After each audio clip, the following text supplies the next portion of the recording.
சிநேகிதர்கள் என்று நம்மை அழைக்கிறார். யோவான் 15 யூ ஆர் மை ஃப்ரெண்டுன்னு. அதுதான் ஜீசஸ்னுடைய மெத்தட். அதனால நீ வேதத்தை படிக்கும் பொழுது படிச்சேன்னா கண்டிப்பா உனக்கு ரெவலேஷன் கிடைக்கும். இந்த கேள்வி நிறைய பேர் எழுதியிருக்கிறீங்க, எப்படி எனக்கு வெளிப்பாடு வேணும், ஆண்டவர் பேசணும், எனக்குள்ள அந்த கிளாரிட்டி வேணும், அதை கண்டிப்பா செய்வார்.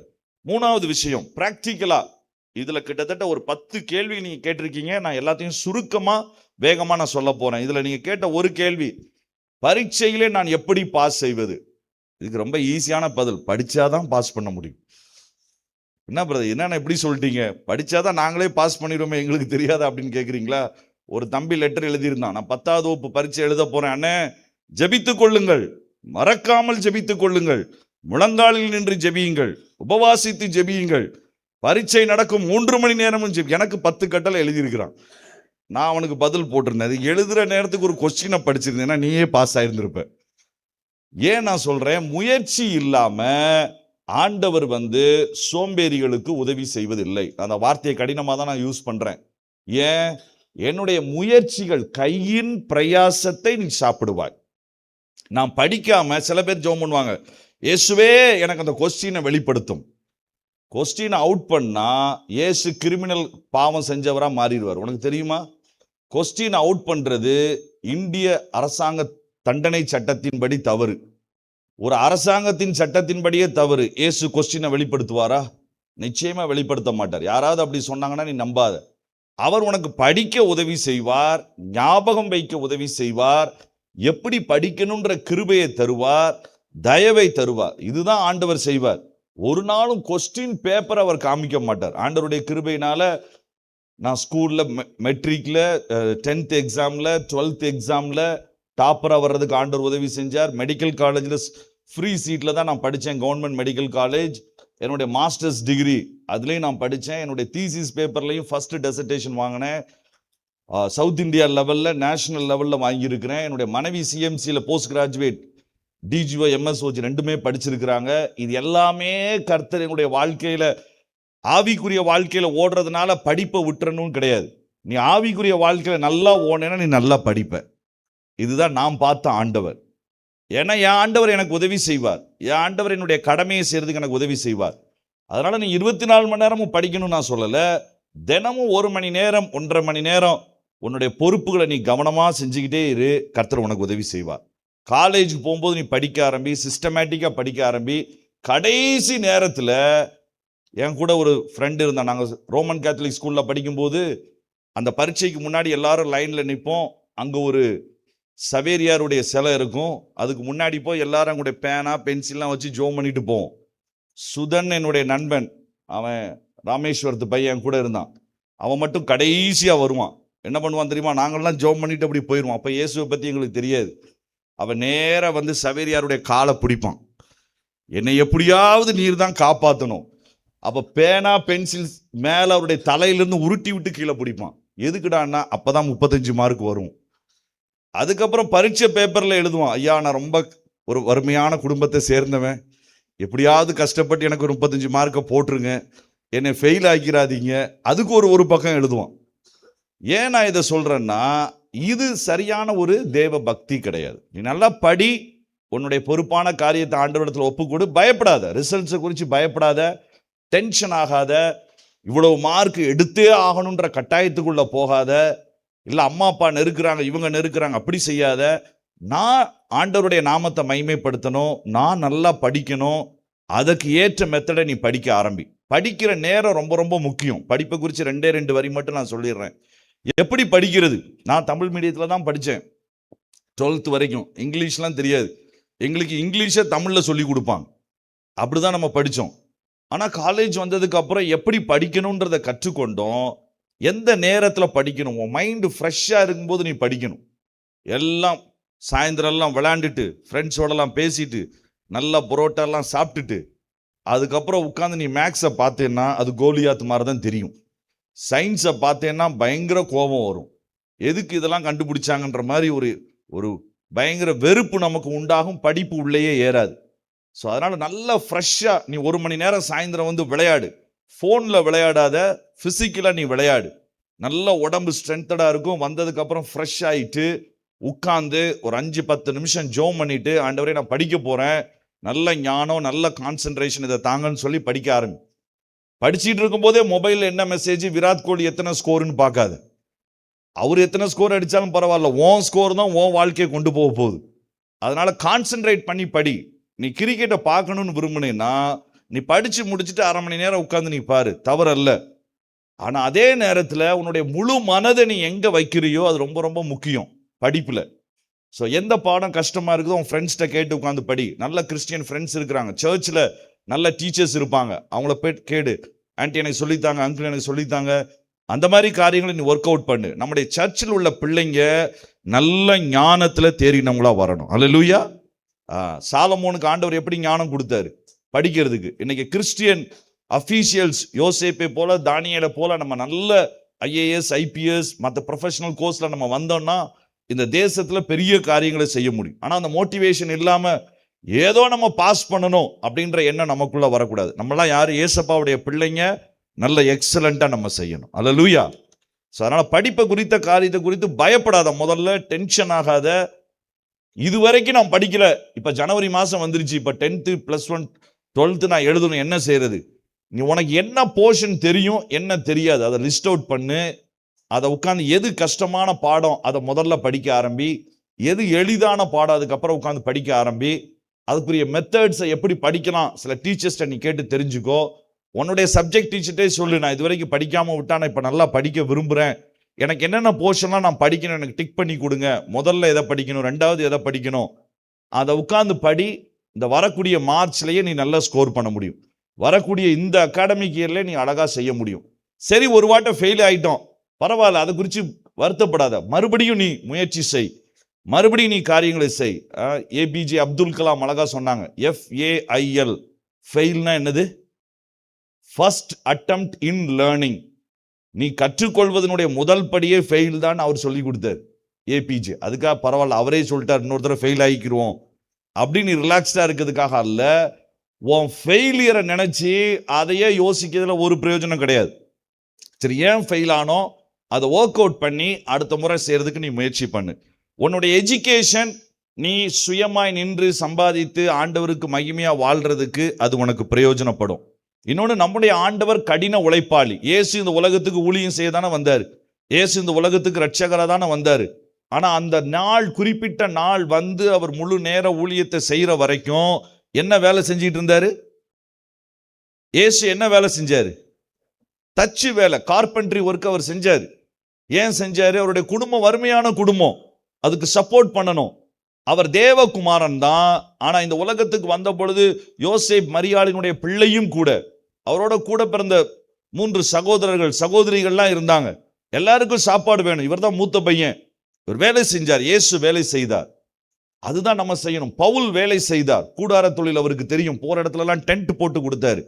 அதை நீ செய்யணும். இப்ப நாங்க ஊழியத்துல செய்யறோம், சுவிசேஷ ஊழியத்துக்கு போறோம், சபை நிறுவுதல் ஊழியத்துக்கு போறோம். கர்த்தர் டாக்டரா படிக்க வச்சிருக்கிறார். நான் மாசத்துக்கு 10 நாள் ஹாஸ்பிட்டல்ல போய் இருந்து அறுவை சிகிச்சையில உதவி செய்து கொடுக்குறேன். ஏழை ஜனங்களுக்கு பிரயோஜனப்படும். நம்ம கையில கொடுத்துருக்கிற எல்லா ஸ்கில்ஸையும் நீ யூஸ் பண்ணணும். அதான் ஆண்டவர் விரும்புகிறார். உனக்கு பெயிண்டிங் தெரிஞ்சிருக்கலாம், பாட தெரிஞ்சிருக்கலாம், எந்த ஸ்கில் உனக்கு வருதோ அதை நீ டெவலப் பண்ணு. கர்த்தர் உனக்கு அது ஆச்சரியமா அது செய்வதற்கு உனக்கு உதவி செய்வார்.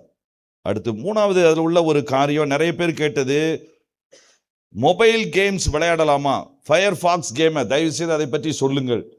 நீ மொபைல் கேம் விளையாடுறதுனுடைய பின்னணி உனக்கு தெரிஞ்சதுன்னா நீ அதை புரிஞ்சுக்கிடுவேன்னு நினைக்கிறேன். இது எப்படின்னா, ஒரு சின்ன உன்னை ஆசை காட்டி இழுக்கிற மாதிரி தான்.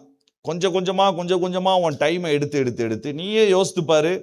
அதுக்கப்புறம் அதை விளையாண்டாதான் உனக்கு சந்தோஷம் வரும், அந்த இடத்துக்கு உன்னை கொண்டு போயிடும். 2வது, இந்த மோர் மானிட்டரிங் டைம், அது என்ன சொல்லுவாங்கன்னா ஸ்கிரீன் டைம். ஸ்கிரீனை நீ அதிகமா பார்க்க உன்னுடைய மூளை செயல்பாடுகள் குறைகிறது. உன்னுடைய நரம்பு சம்பந்தப்பட்ட அந்த எமோஷனல் ஸ்ட்ரெஸ் அது அதிகமாகுது. இதுவே உன் மனசுக்குள்ள, எமோஷன்ஸுக்குள்ள, உன்னுடைய உணர்வுகளுக்குள்ள போய் எப்போதும் அதே சிந்தை, அதே எண்ணங்கள் தான் வருது. அதனால நீ அதுக்கு உன்னை அடிமைப்படுத்தக்கூடிய குணம் அதுக்கு அதிகம். அதனாலதான் சொல்றோம் அதை வேண்டான்னு சொல்லி. உன்னை விளையாட வைக்க கூடாதுன்னு இல்லை. நீ நல்லா போய் வாலிபால் விளையாடு, நீ நல்லா போய் வெளியில போய் கிரிக்கெட் 1 hour விளையாடு, ஃபுட்பால் விளையாடு, உன்னுடைய சரீரத்திற்கு நல்லது. செஸ் அந்த மாதிரியான கேம்ஸ் நீ ஆடு, அது நீ இன்னொருவரோடு கூட உன்னுடைய மைண்டை யூஸ் பண்றதுக்கு நல்லது. கேரம் போர்டு ஆடு, இதெல்லாம் நீ செய்ய வேண்டிய காரியங்கள். உன்னுடைய பிசிக்கல் ஆக்டிவிட்டி கட்டாயம் இருக்கணும். அப்பதான் நீ எந்த நேரமும் வீட்டுக்குள்ளேயே இருந்து இந்த டிஜிட்டல் ஸ்கிரீனே நீ பார்த்துட்டு இருந்தீங்கன்னா, இன்னைக்கு நிறைய வாலிப பிள்ளைங்க, பொதுவா பசங்க பொண்ணுங்க 2 பேருமே டிப்ரெஷன்ல நிறைய பேர் வர்றாங்க. பயத்துல ஃபோபிக் ஆன்சைட்டில வர்றாங்க.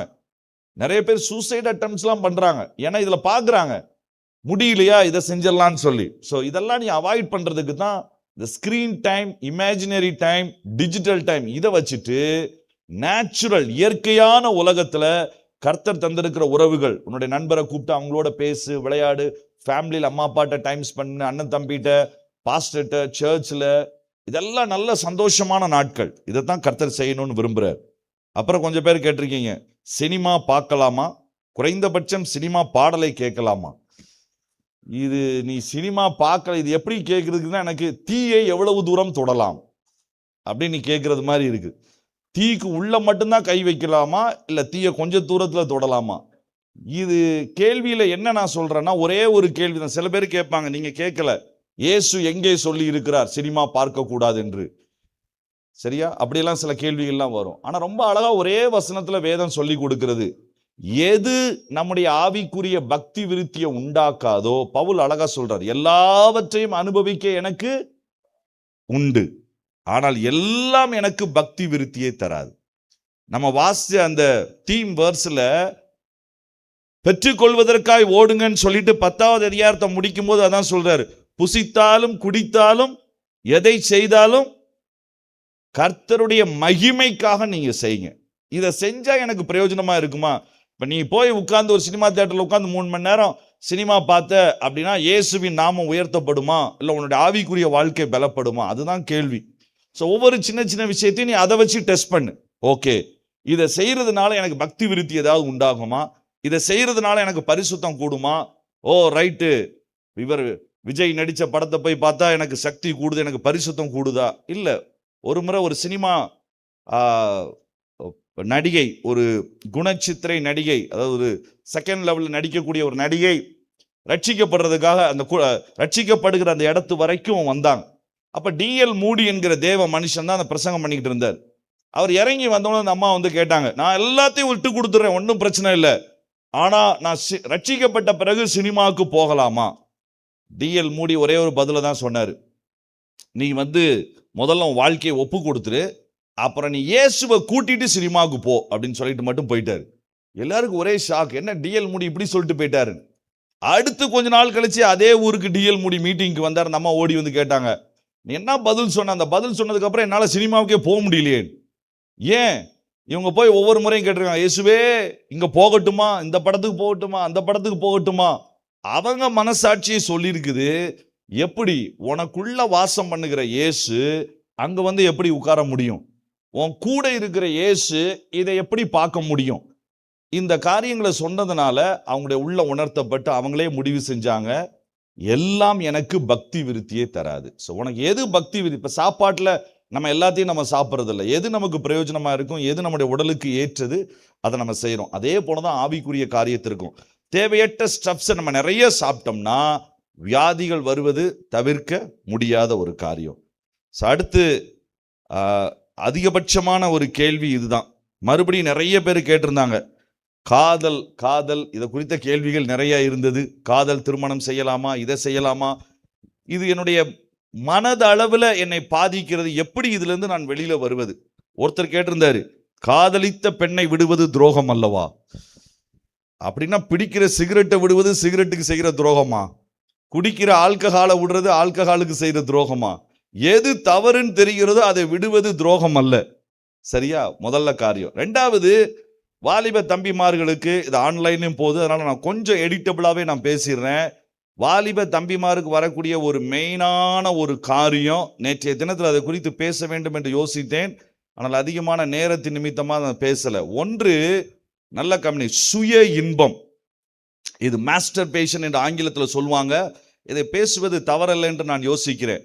இதுதான் இன்னைக்கு நிறைய பேர், ஏன்னா நிறைய பேர் உங்க கேள்வியிலிருந்து என்னால் புரிஞ்சு கொள்ள முடிந்தது, ஏதோ ஒரு பாவம் என்னை விட்டு போக மாட்டேங்குது, ஏதோ ஒரு காரியம், அந்த ஏதோ ஒன்று என்பது நான் யோசிக்கிறேன் இந்த நாட்களில் உங்களுடைய மனதளவில் வரக்கூடிய இந்த எண்ணங்களாக இருக்கலாம். இந்த சுய இன்பம் சரி என்று சொல்லுகிற கிறிஸ்தவ போதகர்கள் உண்டு, ஆனால் அது முழுக்க தவறு.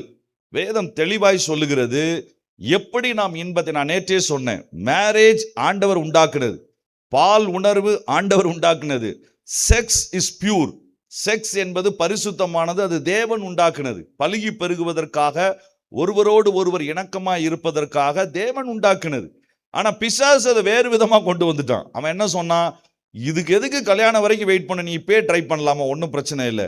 இதுக்கு எதுக்கு நீ ஒய்ஃப்ட மட்டும் செய்யணும், மற்ற காரியங்களை செய்யலாம. இப்ப கிறிஸ்தவங்களுக்கு என்ன பிரச்சனைனா, பிசிக்கலா அதை செய்ய முடியாது, கண்கள்ல அந்த இச்சையை நான் அனுபவிச்சுக்கலாமா, சரீர பிரகாரமா சுய இன்பங்கள்ல என்னை நான் விட்டு கொடுத்துடலாமா, இது என்னை விபச்சாரத்துல விழுவதை விட என்னை பாதுகாப்பதற்கு எனக்கு பிரயோஜனமா இருக்குமே. அப்படி கிடையாது. இது எல்லாமே உன்னை ஏமாற்றக்கூடிய காரியங்கள். நீ சுய இன்பத்திற்கு அடிமையா இருந்தா 3 விஷயங்கள் நீ கவனமா வச்சுக்கோ. அந்த விஷயம் உன்னை முதல்ல என்ன செய்யும்னா, ஒரு ஹேபிச்சுவல், உன்னை பழக்கப்படுத்தப்பட்ட ஒரு பாவத்தினுடைய 4 நிலைமைகள் இருக்கு. சங்கீதம் 18 நீ வீட்டில் போய் வாசித்தீங்கன்னா அழகா சொல்லப்பட்டிருக்கும். முதல்ல தெரியாம செய்கிறது, வித்தவுட் நோயிங். அதுலதான் சங்கீதக்காரன் அழகா சொல்லுகிறான், தன் பிழைகளை உணர்கிறவன் யார். அப்படின்னா என்ன, தெரியாது ஆனா அவன் செஞ்சிட்டான், ஏதோ ஒரு விதத்துல அவன் செஞ்சிட்டான். ஏன்னா 12-13 வயசுக்கு அப்புறம் எப்படி நமக்கு மீசம் முளைக்குதோ அதே மாதிரி ஆம்பளை பசங்களுக்கு எல்லாருக்குமே ஆண்ட்ரோஜன்ற ஹார்மோன் அதிகமா சுரக்கும். இந்த ஆண்ட்ரோஜன் ஹார்மோன் அதிகமா சுமக்கும் போது ஒரு ஆணுக்குரிய எல்லா சரீர வளர்ச்சி நமக்கு உண்டாகும். அது நமக்கு கண்டிப்பா தேவை, அப்பதான் நம்முடைய மசில்ஸ் எல்லாமே அதிகமா வளரும். ஆனா அதே நேரத்துல இது நம்முடைய மூளைக்குள்ள உள்ள உணர்வுகளையும் ஒரு ஆணுக்கு ஏற்ற, வாலிப ஆணுக்கு ஏற்ற நிலைமைக்கு இது கொண்டு வரும். அப்போ இது கொண்டு வரும் பொழுது நேச்சுரலா, அதனாலதான் 14-15 வயசுக்கு அப்புறம் ஒரு பொண்ணை, நீ அதுக்கு முன்னாடி அதே பிள்ளையோட நம்ம சின்ன வயசுல விளையாண்டுருப்போம், ஒரு உணர்வு இருக்காது. ஆனா 13-14 வயசுல ஒரு பிள்ளை சிரிச்சுட்டான்னா என்னமோ அவ நம்மளதான் பார்த்து சிரிக்கிற மாதிரி, எல்லாமே சொல்ற மாதிரி நைட்டு போய் உட்கார்ந்து இவன் ஒரு கனவு உலகத்துல சுத்திக்கிட்டு இருப்பான். ஏன் இப்படி வருது, ஏன் இந்த எண்ணம் வருது? அம்மா அப்பா பேசுற அன்பான வார்த்தை மனசுல ஞாபகமே வரமாட்டேங்குது. ஆனா ஒரு பிள்ளை நீ இன்னைக்கு சூப்பரா பாடினடான்னு சொல்லிட்டா அவ்வளவுதான் முடிஞ்சுது, இவன் ஒரு வேற உலகத்துல வாழ்ந்துட்டு இருப்பான். இதுக்கு காரணம் இந்த வயதினுடைய எதிர்பார்ப்பு, இந்த வயதினுடைய எக்ஸ்பெக்டேஷன். சரி, இந்த உணர்வுகளை இந்த உணர்வுகள் நார்மலா வரதான் செய்யும். ஆனா நம்ம என்ன செய்யணும், இந்த உணர்வுகளை பரிசுத்தமா நம்ம வச்சுக்கணும். அவர்களோடு பேசுவது, மற்றவர்களுடைய முன்னிலையில பேசுவது தவறல்ல, தனிப்பட்ட உறவிலே வருவது தவறு, எல்லாருடைய மத்தியிலே. அதனால ஒரு பொம்பளை பிள்ளை வந்தால் நாங்கள் எல்லாம் விசுவாசிகள், நாங்கள் யாரையும் பார்க்க மாட்டோம் அப்படின்னு ரோட்ல நேரா போக முடியாது. உன்னுடைய கிளாஸ்மேட்டு, உன்னுடைய பேட்ச்மேட்டு, உன் வீட்டில் இருக்கிறவங்க, பக்கத்தில் இருக்கிறவங்க, எப்படி இருக்கிற, என்ன செய்கிற, படிக்கிற, இதெல்லாம் தவறல்ல. ஆனால் தனிப்பட்ட விதத்தில் அவங்களோட சேட் பண்ணுவது, அவங்க நம்பரை வாங்கி அவங்களுடைய காரியத்தை சேட் பண்ணுவது, இதில் நீ கவனமாக இருக்கணும். எப்போ நீ கவனமாக இருக்கணும், இதில் ரெட் சிக்னல் என்னன்னா, எந்த பொண்ணுகிட்ட பேசணும்னு உனக்குள்ள துடிக்குதோ, இந்த பிள்ளைகிட்ட கண்டிப்பா ஞாயிற்றுக்கிழமை வந்தாலும் அவ வருவான்றதுக்காக நீ ஆலயத்துக்கு வந்தேன்னா, இல்லாட்டா அவட்ட பேசணுன்றதுக்காக முயற்சிகள்ல வேற ஏதாவது ஒரு விதத்துல துரியோதனன் வேலையை நம்ம செஞ்சோம்னா, சிகப்பு லைட்டு எரியுது. பக்கத்துல உங்க கை பிடிச்சு சொல்லுங்க, சிவப்பு லைட் எரியுதா? ஒரு குறிப்பிட்ட ஆளு பேசுனா, குறிப்பிட்ட ஆளு சொன்னா, அது நமக்குள்ள ஒரு கிளர்ச்சியை உண்டு பண்ணா, அவங்ககிட்ட பேசணும்ன்றத முடிவு எடுக்கிறதுக்கு நானே முயற்சி பண்ணா, நான் எங்கேயோ தவறா இருக்கிறேன். நீ அதை கவனமா பார்த்து, ஆண்டவரே நான் இதுக்கு விட்டுறக்கூடாது, அதை நீ செய்யணும். அதைத்தான் ஆண்டவர் எதிர்பார்க்கிறார். சரி, நீங்க டிஸ்கஷன் பண்ண வேண்டாம், ரைட். இதை நீ இன்னும் கொஞ்சம் அளவு பண்ணிட்டேன்னா, இது உன்னை சுய இன்ப பாவங்களுக்கு கொண்டு செல்லும், அது உன்னை தினந்தோறும் பழக்கத்திற்கு கொண்டு செல்லும். அதனால தாவீது சொல்லுகிறான், பிழைகளை உணர்கிறவன் யார். அடுத்த ஸ்டெப் சொல்றான், மறைவான குற்றங்களுக்கு என்னை நீங்களாக்கும். பிழைய செஞ்சவன் அதுல வர்ற இன்பத்தினால இப்ப செய்யணும்னு ஆசை வந்துடும், செஞ்சா மற்றவங்க முன்னாடி செஞ்சா தப்பா யோசிப்பாங்கன்னு ஒளிச்சு வச்சு செய்ய ஆரம்பிப்பான், மறைவாய் செய்ய ஆரம்பிப்பான். அதான் 2வது வரியா தாவீது கேட்கிறான். 3வது சொல்றான், மறைவா செஞ்சு செஞ்சு பழகுனவன் இப்ப துணிகரமா பிரிசம்ஷியஸ் சின் அடுத்த ஸ்டெப்புக்கு போவான். பார்த்தா என்ன சொல்ல போறான், உலகத்துல செய்யாததையா நான் செய்யறேன் அப்படின்ற ஒரு துணிகர பாவத்துக்கு போவான். 4வது பாவம் பெரும் பாதகத்துக்கு வருவான்.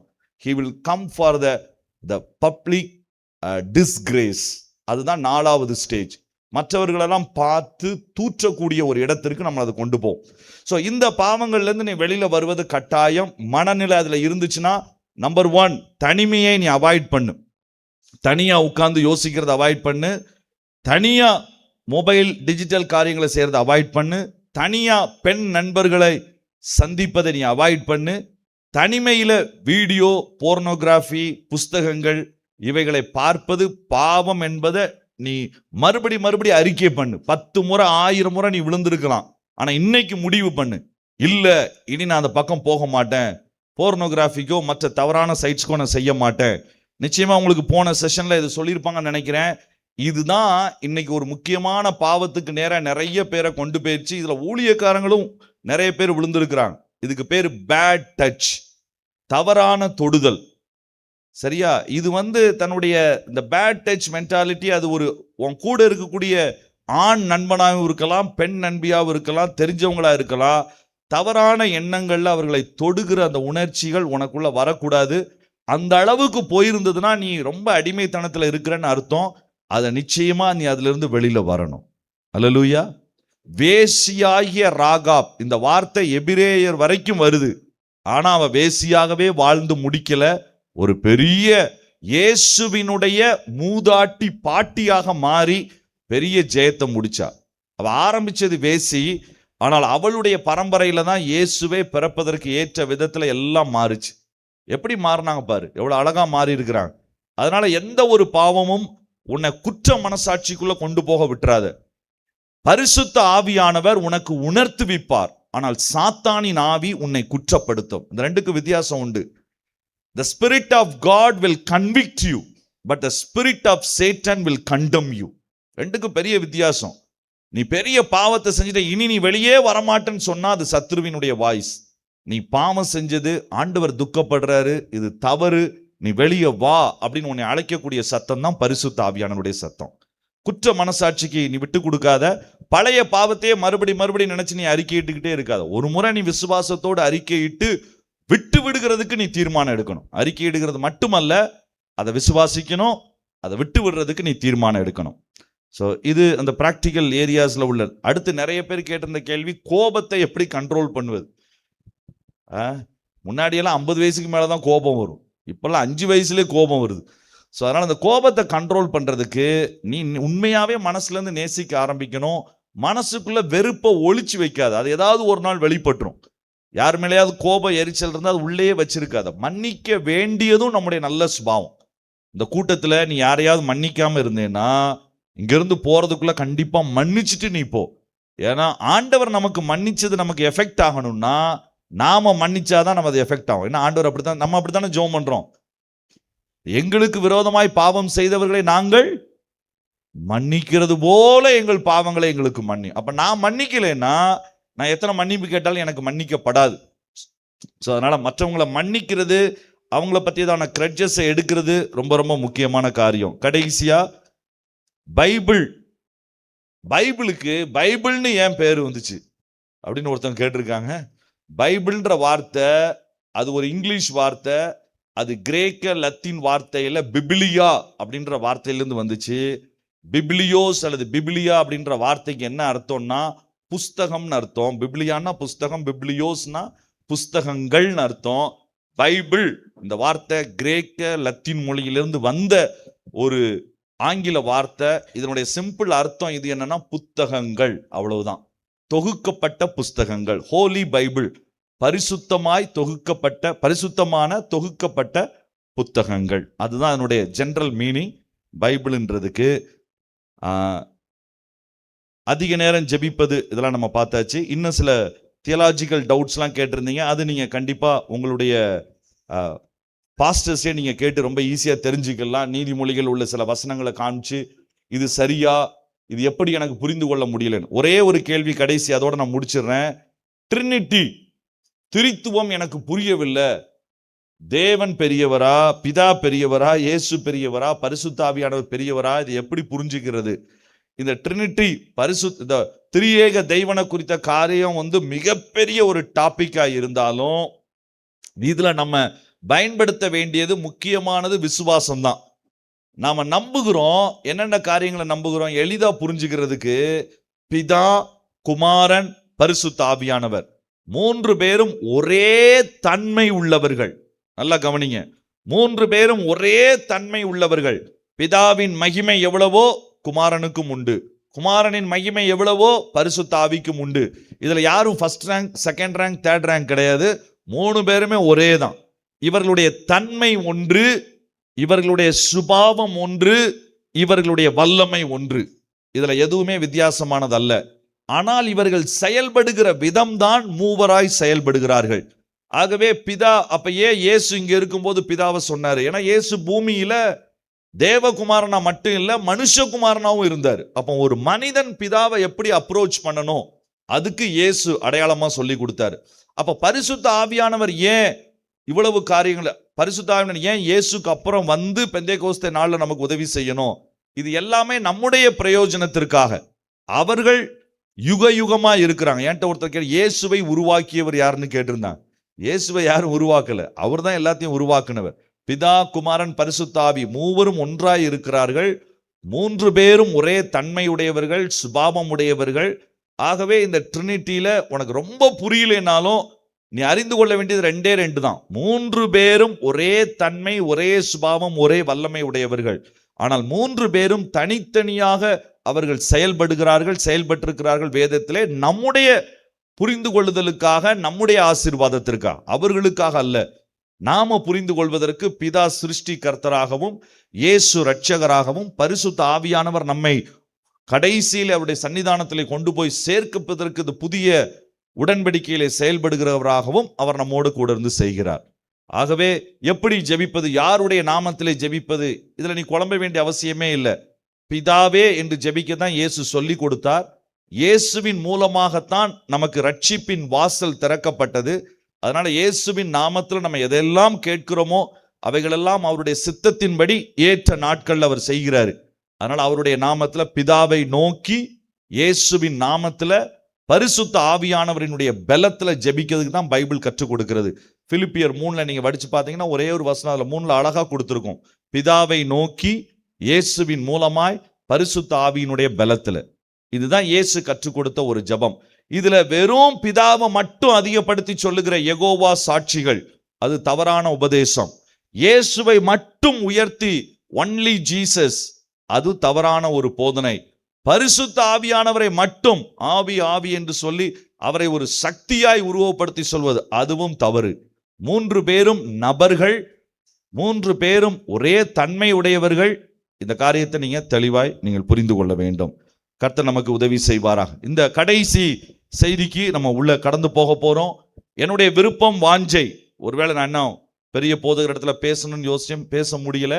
கண்டிப்பா நான் உங்கள்கிட்ட சொல்லுவேன், உங்களுக்கு எவ்வளவு பேருக்கு நீங்க விருப்பப்படுறீங்களோ, நாங்க ஊழியம் செய்கிற இடத்தை குறித்து ஒரு 2 வரி.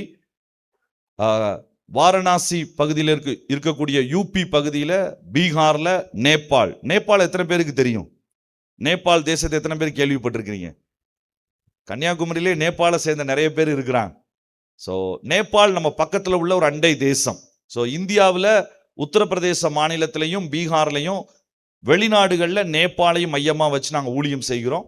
நாங்கள் ஊழியம் செய்கிற பகுதியில் கிட்டத்தட்ட அதிகபட்சமாய் கிறிஸ்தவர்களுடைய எண்ணிக்கை 0.03% தான். கேபா அப்போஸ்தல மிஷனரி ஊழியங்கள் என்கிற பெயரில் என்னோடு கூட இன்றைக்கு ஸ்டீஃபன் அண்ணன், கிரியனெல்லாம் வந்திருக்கிறாங்க, பின்னாடி இருக்கிறாங்க. இதை தாண்டி அங்கே ஃபீல்டில் 153 மிஷனரிகளாக இணைந்து நாங்கள் ஓடிக்கொண்டிருக்கிறோம். மெயினான எங்களுடைய ஒரே ஒரு எண்ணம், இயேசுவின் அன்பையும், இயேசுவின் சத்தியத்தையும், இயேசுவின் வல்லமையையும் அறியாதவர்களுடைய மத்தியில் போய் சுவிசேஷத்தை நம்ம அறிவிக்கணும். அவங்கள இயேசுவினுடைய ஆசீர்வாதத்திற்குள்ள கொண்டு வரணும்.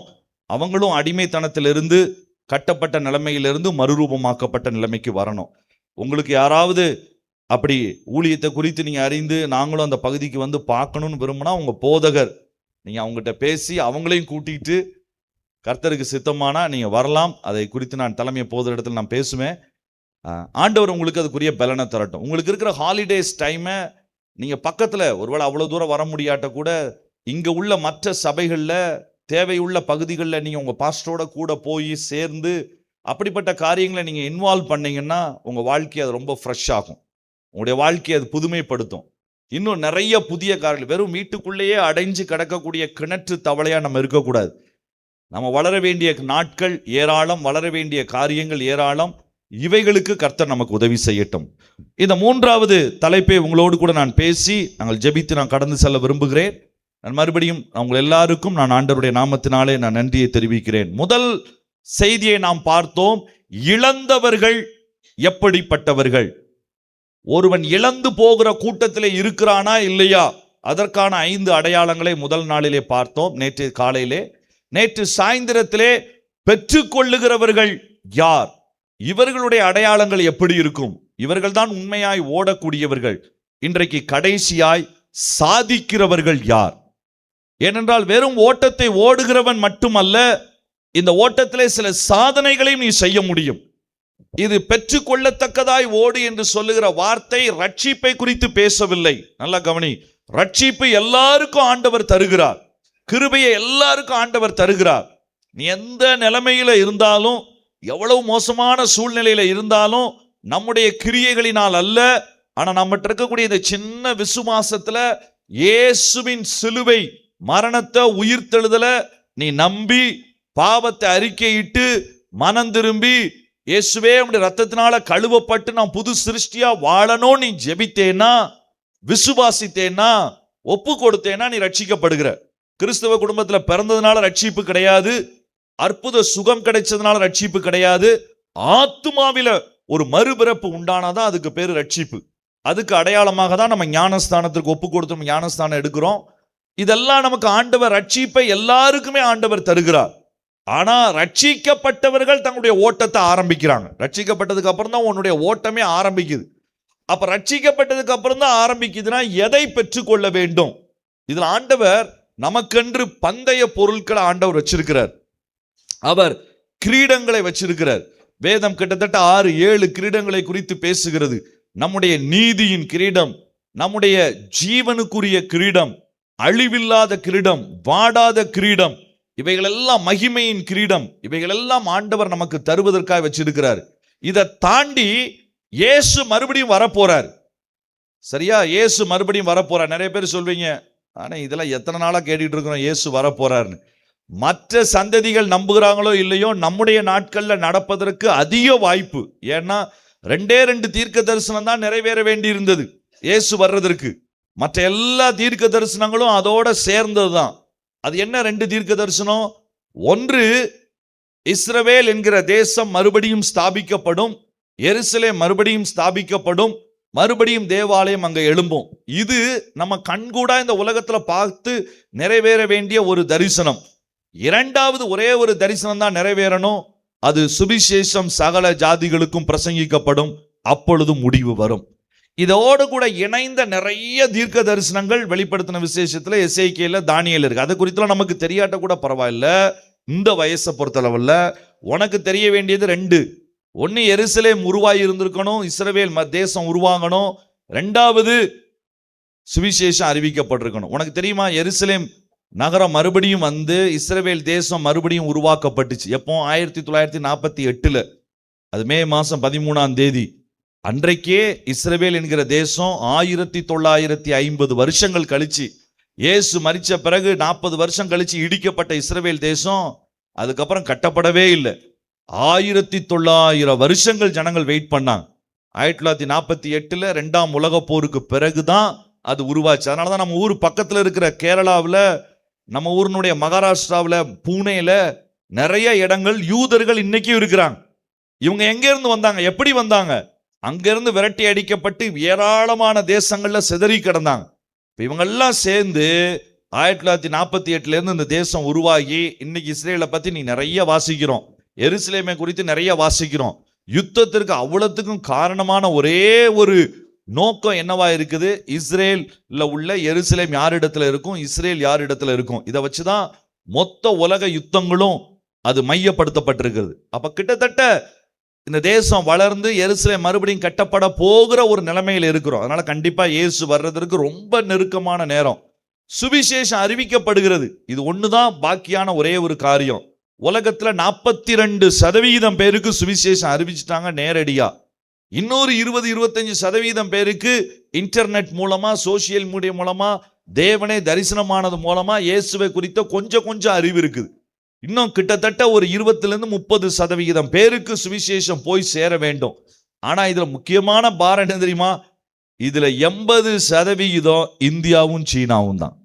அதுல சீனால கூட இப்ப வேகமா வளர்ந்துட்டு இருக்குது. ஸோ அப்ப அதனாலதான் ஆண்டவர் நமக்கு உற்சாகப்படுத்த விரும்புகிறாரு. வாலிப தம்பிகளாக உங்களை உற்சாகப்படுத்த விரும்புகிறாரு. யங் பீப்புளை, டீனேஜர்ஸை எல்லாத்தையும் ஆண்டவர் எழுப்ப விரும்புகிறாரு. எப்படி ஆகிலும் இயேசுவினுடைய வருகையில நம்ம அவரோட கூட போகணும். என்ன பரிசு பொருளை தரப்போறாரு? அவரோட கூட நித்திய காலமா வாழ்றது மட்டுமல்ல, சிங்காசனத்தில் அமர்ந்து அவரோடு கூட இருந்து அரசாட்சி செய்யக்கூடிய மிகப்பெரிய அதிகாரத்தையும் கர்த்தர் நமக்கு தந்து, நம்ம இந்த உலகத்தினுடைய எல்லா பாடுகளுக்கும் ஏற்ற பலனை இயேசு தரப்போறார். அல்லேலூயா. ஒரு நல்ல கைதட்டி ஆண்டவருக்கு மகிமையை செலுத்துவோமா? அவர் தரப்போற பரிசு பொருள் வாடாதது, அது மறையாதது, அது மகிமை உள்ளது, அது ஜீவன் உள்ளது. சரி, அப்ப இந்த உலகத்திலே எனக்கு கிடைக்காதா? உலகத்திலேயும் எனக்கு ஏற்ற பலன்களை தருகிறார். அங்கு எனக்கு ஏற்ற பரிசு பொருட்களை தருகிறார். இந்த உலகத்திலே எனக்கு ஏற்ற பலன்களையும் ஆண்டவர் தருகிறார். இதை சாதித்து காண்பித்த ஒரே ஒரு மனுஷனை நான் வேகமா சொல்லி நான் முடிக்க விரும்புகிறேன். இந்த கடைசி செஷன்ல ஆண்டவர் உங்களோடு கூட பேசுவார் நான் நம்புறேன். ஒருவேளை நீ முதல் செஷன், 2வது செஷன் எதுவுமே புரியல, இல்ல நீ கவனிக்கல, அது உனக்கு பிரயோஜனமா இல்லாட்டிலும் இந்த கடைசி செஷன்ல நீ கொஞ்சம் கவனம் செலுத்தி உன்னுடைய வாழ்க்கைக்கு ஏற்ற ஒரு சில காரியங்களை நீ பெற்றுக்கொண்டு போனேன்னா, இதை பிரயாசப்பட்டு செய்தவர்களுக்கு அது மிகுந்த உற்சாகத்தை கொடுக்கக்கூடியதாய், உன்னுடைய வாழ்க்கைக்கு அது ஆசீர்வாதமானதாக இருக்கும். சரி, இப்ப நம்ம பார்க்க போற கடைசி மனுஷன் யார்? இவன் எப்படி ஓடினான்? இவனை குறித்து இயேசுவே சாட்சி கொடுக்கிறார். இவன் மிகச் சிறந்தவனாய் ஓடி சாதித்தான். வாசிக்கலாம். மத்தேயு எழுதின சுவிசேஷம் அதனுடைய 11வது அதிகாரம். மத்தேயு எழுதின சுவிசேஷம் அதனுடைய 11வது அதிகாரம் 9வது வசனத்தையும் 10வது வசனத்தையும் 11வது வசனத்தையும் வாசிக்க போகிறோம். 9, 10, 11. அல்லவென்றால் எதை பார்க்க போனீர்கள்? தீர்க்க தரிசியையோ? ஆம். ஆண்டவர் சொல்றாரு, ஒரு மனுஷனை குறித்து சொல்றாரு, நீ தீர்க்க தரிசியை பார்க்கறதுக்காக எல்லாரும் அவன் இருக்கிற இடத்துக்கு நீங்க போனீங்களா அப்படின்னு சொல்லிட்டு அவனை பத்தி சொல்றாரு. அவன் தீர்க்க தரிசியிலும் மேன்மை உள்ளவன். ஒரு ப்ராஃபட், ஒரு தீர்க்க தரிசி அப்படின்னாலே ஆண்டவர் அவன்கிட்ட முகமுகமா பேசுவார், அவன்கிட்ட எல்லாத்தையும் சொல்லி கொடுப்பாரு. அதான் ப்ராஃபட். அவங்க இயேசு என்ன யோசிக்கிறாரோ, அவருடைய மனசுல என்ன இருக்குதோ அதை தன்னுடைய தீர்க்க தரிசிக்கு தான் அவர் சொல்லி கொடுக்கிறாரு. ஆனா அந்த தீர்க்க தரிசியை விட மேன்மையா ஒருத்தன் ஓடி முடிச்சிருக்கிறான். அடுத்து 2வது ஒண்ணு சொல்றாரு பாருங்க, 10வது வசனம்.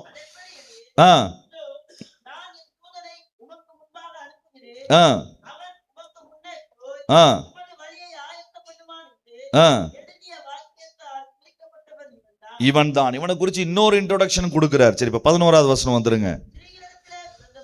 இங்க வசனத்தை பாருங்க. ஸ்திரீகளிடத்திலே பிறந்தவர்களில்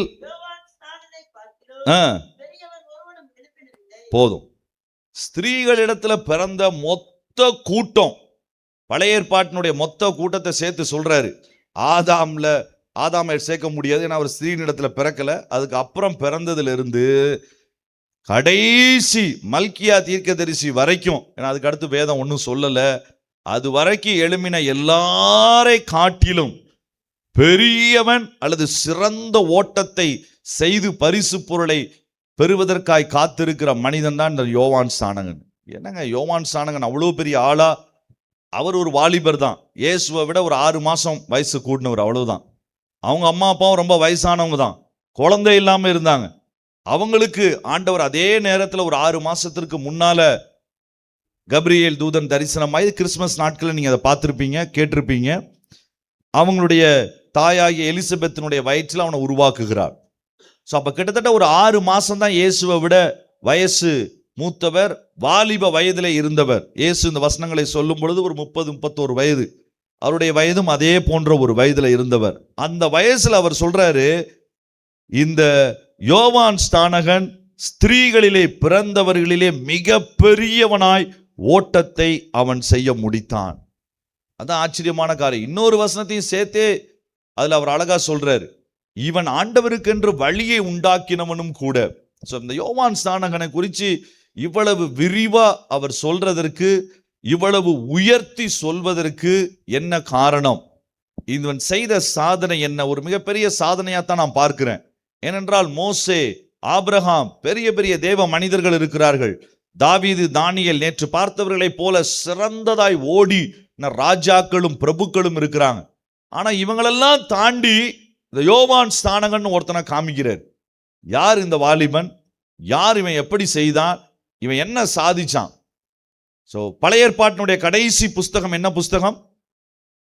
சத்தமா சொல்லுங்க. மல்கியா தீர்க்கதரிசனம். புதிய ஏற்பாட்டினுடைய முதல் புஸ்தகம் மத்தேயு. இது ரெண்டுக்கும் இடையில கிட்டத்தட்ட 300 வருஷம். அப்போ எந்த விதமான தீர்க்கதரிசிகளும் எழும்பல, எந்த விதமான வெளிச்சமும், பெரிய வெளிச்சமும் இல்லை. எங்க நம்ம படிக்கிறோம்? வாசிங்க, லூக்கா எழுதின சுவிசேஷம் அதனுடைய 3வது அதிகாரம்.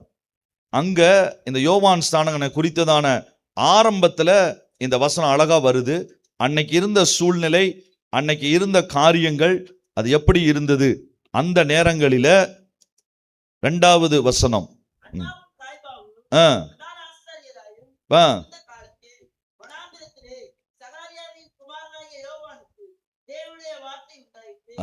அண்ணா, காய்பா இவர்கள் தான் இயேசுவை சிலுவையிலே அடித்தவர்கள். இயேசுவை சிலுவையில் அடித்தவங்க தான் அன்னைக்கு பெரிய மத தலைவர்களா இருந்து இந்த வேதத்தை போதிச்சிட்டு இருந்தாங்க. எப்படி இருந்திருக்கும் நீங்க யோசிங்க. இயேசுவை சிலுவையில் அடிச்சவங்க தான் பிரசங்கம் பண்ணிக்கிட்டு இருந்தாங்க. அப்ப அவங்க வாழ்க்கை எப்படி இருந்திருக்கும் நமக்கே நல்லா யோசித்து பார்க்க முடியும். அவ்வளவு ஒரு இருண்ட நிலைமை. சபையும் ஆவிக்குரிய விதத்துல சரியில்லை. தேசம் எப்படி இருந்ததுன்னா, அந்த நாள்ல இருந்த அந்த ராஜா தன்னுடைய சொந்த சகோதரனை கொன்னுட்டு சகோதரனுடைய மனைவியை தன்னுடைய மனைவி ஆக்கிட்டான். தான் மனைவி போதாதுன்னு தன்னுடைய தம்பியோடைய மனைவியும் தன்னோட கூட சேர்த்து கொள்வதற்கு அன்னைக்கு இருந்த அந்த ராஜா அவ்வளவு கொடுங்கோலனாய், அல்லது ஒரு பரிசுத்தமற்ற வாழ்க்கை வாழுகிறவனா, பாவத்துல நிறைந்திருந்தவனா ராஜாவும் இருக்கிறான். ஆசாரியனும் இப்படிதான் இருக்கிறான். தீர்க்கதரிசிகளும் கிடையாது. ராஜாவும் அவனுடைய சூழ்நிலை இப்படிதான் இருக்குது. அதிகாரம், அடிமைத்தனம், இதெல்லாம் ஒரு சூழ்நிலை. இதுக்கு நடுவுல இவங்க அம்மா அப்பாவுக்கு வயசு ரொம்ப ஆயிடுச்சு, கிட்டத்தட்ட 90+. அப்பதான் இவன் பிறக்கிறான், வயதான நாட்கள்ல பிறக்கிறான். அப்படிப்பட்ட ஒரு சூழ்நிலையில வந்த இந்த யோவான் ஸ்நானகன் எப்படி ஒரு 30-31 வயதுல தலை வெட்டப்பட்டு தான் சாகுறான். அவன் அதுக்குள்ள தலையை வெட்டி அவனை கொன்னு போட்டுறாங்க. இந்த 30-31 வருஷத்திற்குள்ள எப்படி இவனால சாதனையாளராய் பழைய ஏற்பாட்டினுடைய எல்லாரையும் ஜெயிக்க முடிஞ்சது? இதுல இன்னொரு வசனம் வேற எழுதியிருக்குது. வாசிங்க, யோவான் எழுதின சுவிசேஷம் 11வது அதிகாரம். இவன் எப்படிப்பட்டவனா இருந்தான்? 10வது அதிகாரம். யோவான் எழுதின சுவிசேஷம் 10வது அதிகாரம் 41வது வசனம். அநேகர் இயேசுவின் இடத்திலே வந்து, யோவான் எந்த அற்புதத்தை செய்யல? ஒரு அற்புதத்தையும் செய்யவில்லை. ஆகிலும் பாருங்க, இவன் அற்புதத்தையும் செய்யல. இவனுக்கு சரியான ஆசாரியர்களும் கிடையாது நடத்துறதுக்கு. அம்மா அப்பாவும் வயசானவங்க, சபையும் சரியில்லை, தேசமும் சரியில்லை, எதுவுமே சரியில்லாத ஒரு சூழ்நிலை. சரி, இதெல்லாம் பரவாயில்ல, இவன் பெரிய சாதனையாளர்னா அப்ப நிறைய அற்புத அடையாளங்களை செஞ்சிருப்பாரா அப்படின்னு பார்த்தா வேதம் சொல்லுது, ஒரு அற்புதத்தையும் அவன் செய்யவில்லை. அற்புதம் சொல்றது சரீர பிரகாரமான ஒரு அற்புதம், ஒரு வியாதியஸ்தர் சுகமாகிறதையோ, பிசாசு பிடித்திருந்தவன் விடுதலை ஆகிறதோ இதுல எழுதப்படலை. அதனாலதான் ஜனங்கள் சொல்றாங்க, வெளிப்படையாய் அவர் இயேசுவை போல ஒரு அற்புதத்தையும் செய்யல. எப்படிங்க ஒரு அற்புதத்தையும் செய்யலன்றீங்க?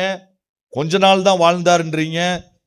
என்னது அப்படி பெருசா சாதிச்சாரு? இயேசு அவரை பாராட்டி சர்டிபிகேட் கொடுக்கிறாரு. இவர்தான் ஸ்திரீகளிலே பிறந்து ஓடி முடித்த அத்தனை தீர்க்க தரிசிகளை காட்டிலும் மேன்மையானவன். He is the best. உன்னை பத்தி என்னை பத்தி ஆண்டவர் இப்படிதான் சொல்ல விரும்புறார். இந்த சபையா, மதுரை சபையா, தூத்துக்குடி சபையா, அல்லது நீ வந்திருக்கிற எந்த ஏரியாவா இருக்கலாம், அந்த சபையை சேர்ந்ததா, நீ உன் வாழ்க்கையை குறித்து ஆண்டவர் இப்படி சொல்ல அவர் விரும்புகிறார். மற்றவர்களை காட்டிலும் என்னுடைய பிள்ளை இவன் மேன்மையாய் தன்னுடைய ஓட்டத்தை முடிச்சான், எல்லா காரியத்தையும் மேன்மையா செஞ்சான். உன்னை குறித்து சொல்வதற்கும் உன்னை அந்த இடத்திலே கொண்டு போய் சேர்ப்பதற்கும் தான் ஆண்டவர் இந்த நாட்கள் அதிகமாக பிரயாசப்படுகிறார். நான் வேகமா 2-3 காரியங்களை உன் மனசுல சொல்ல விரும்புறேன். நம்பர் 1, இதுக்கு காரணம் என்ன? அவன் லைஃப்ல என்ன பெரிய சாதிச்சான்?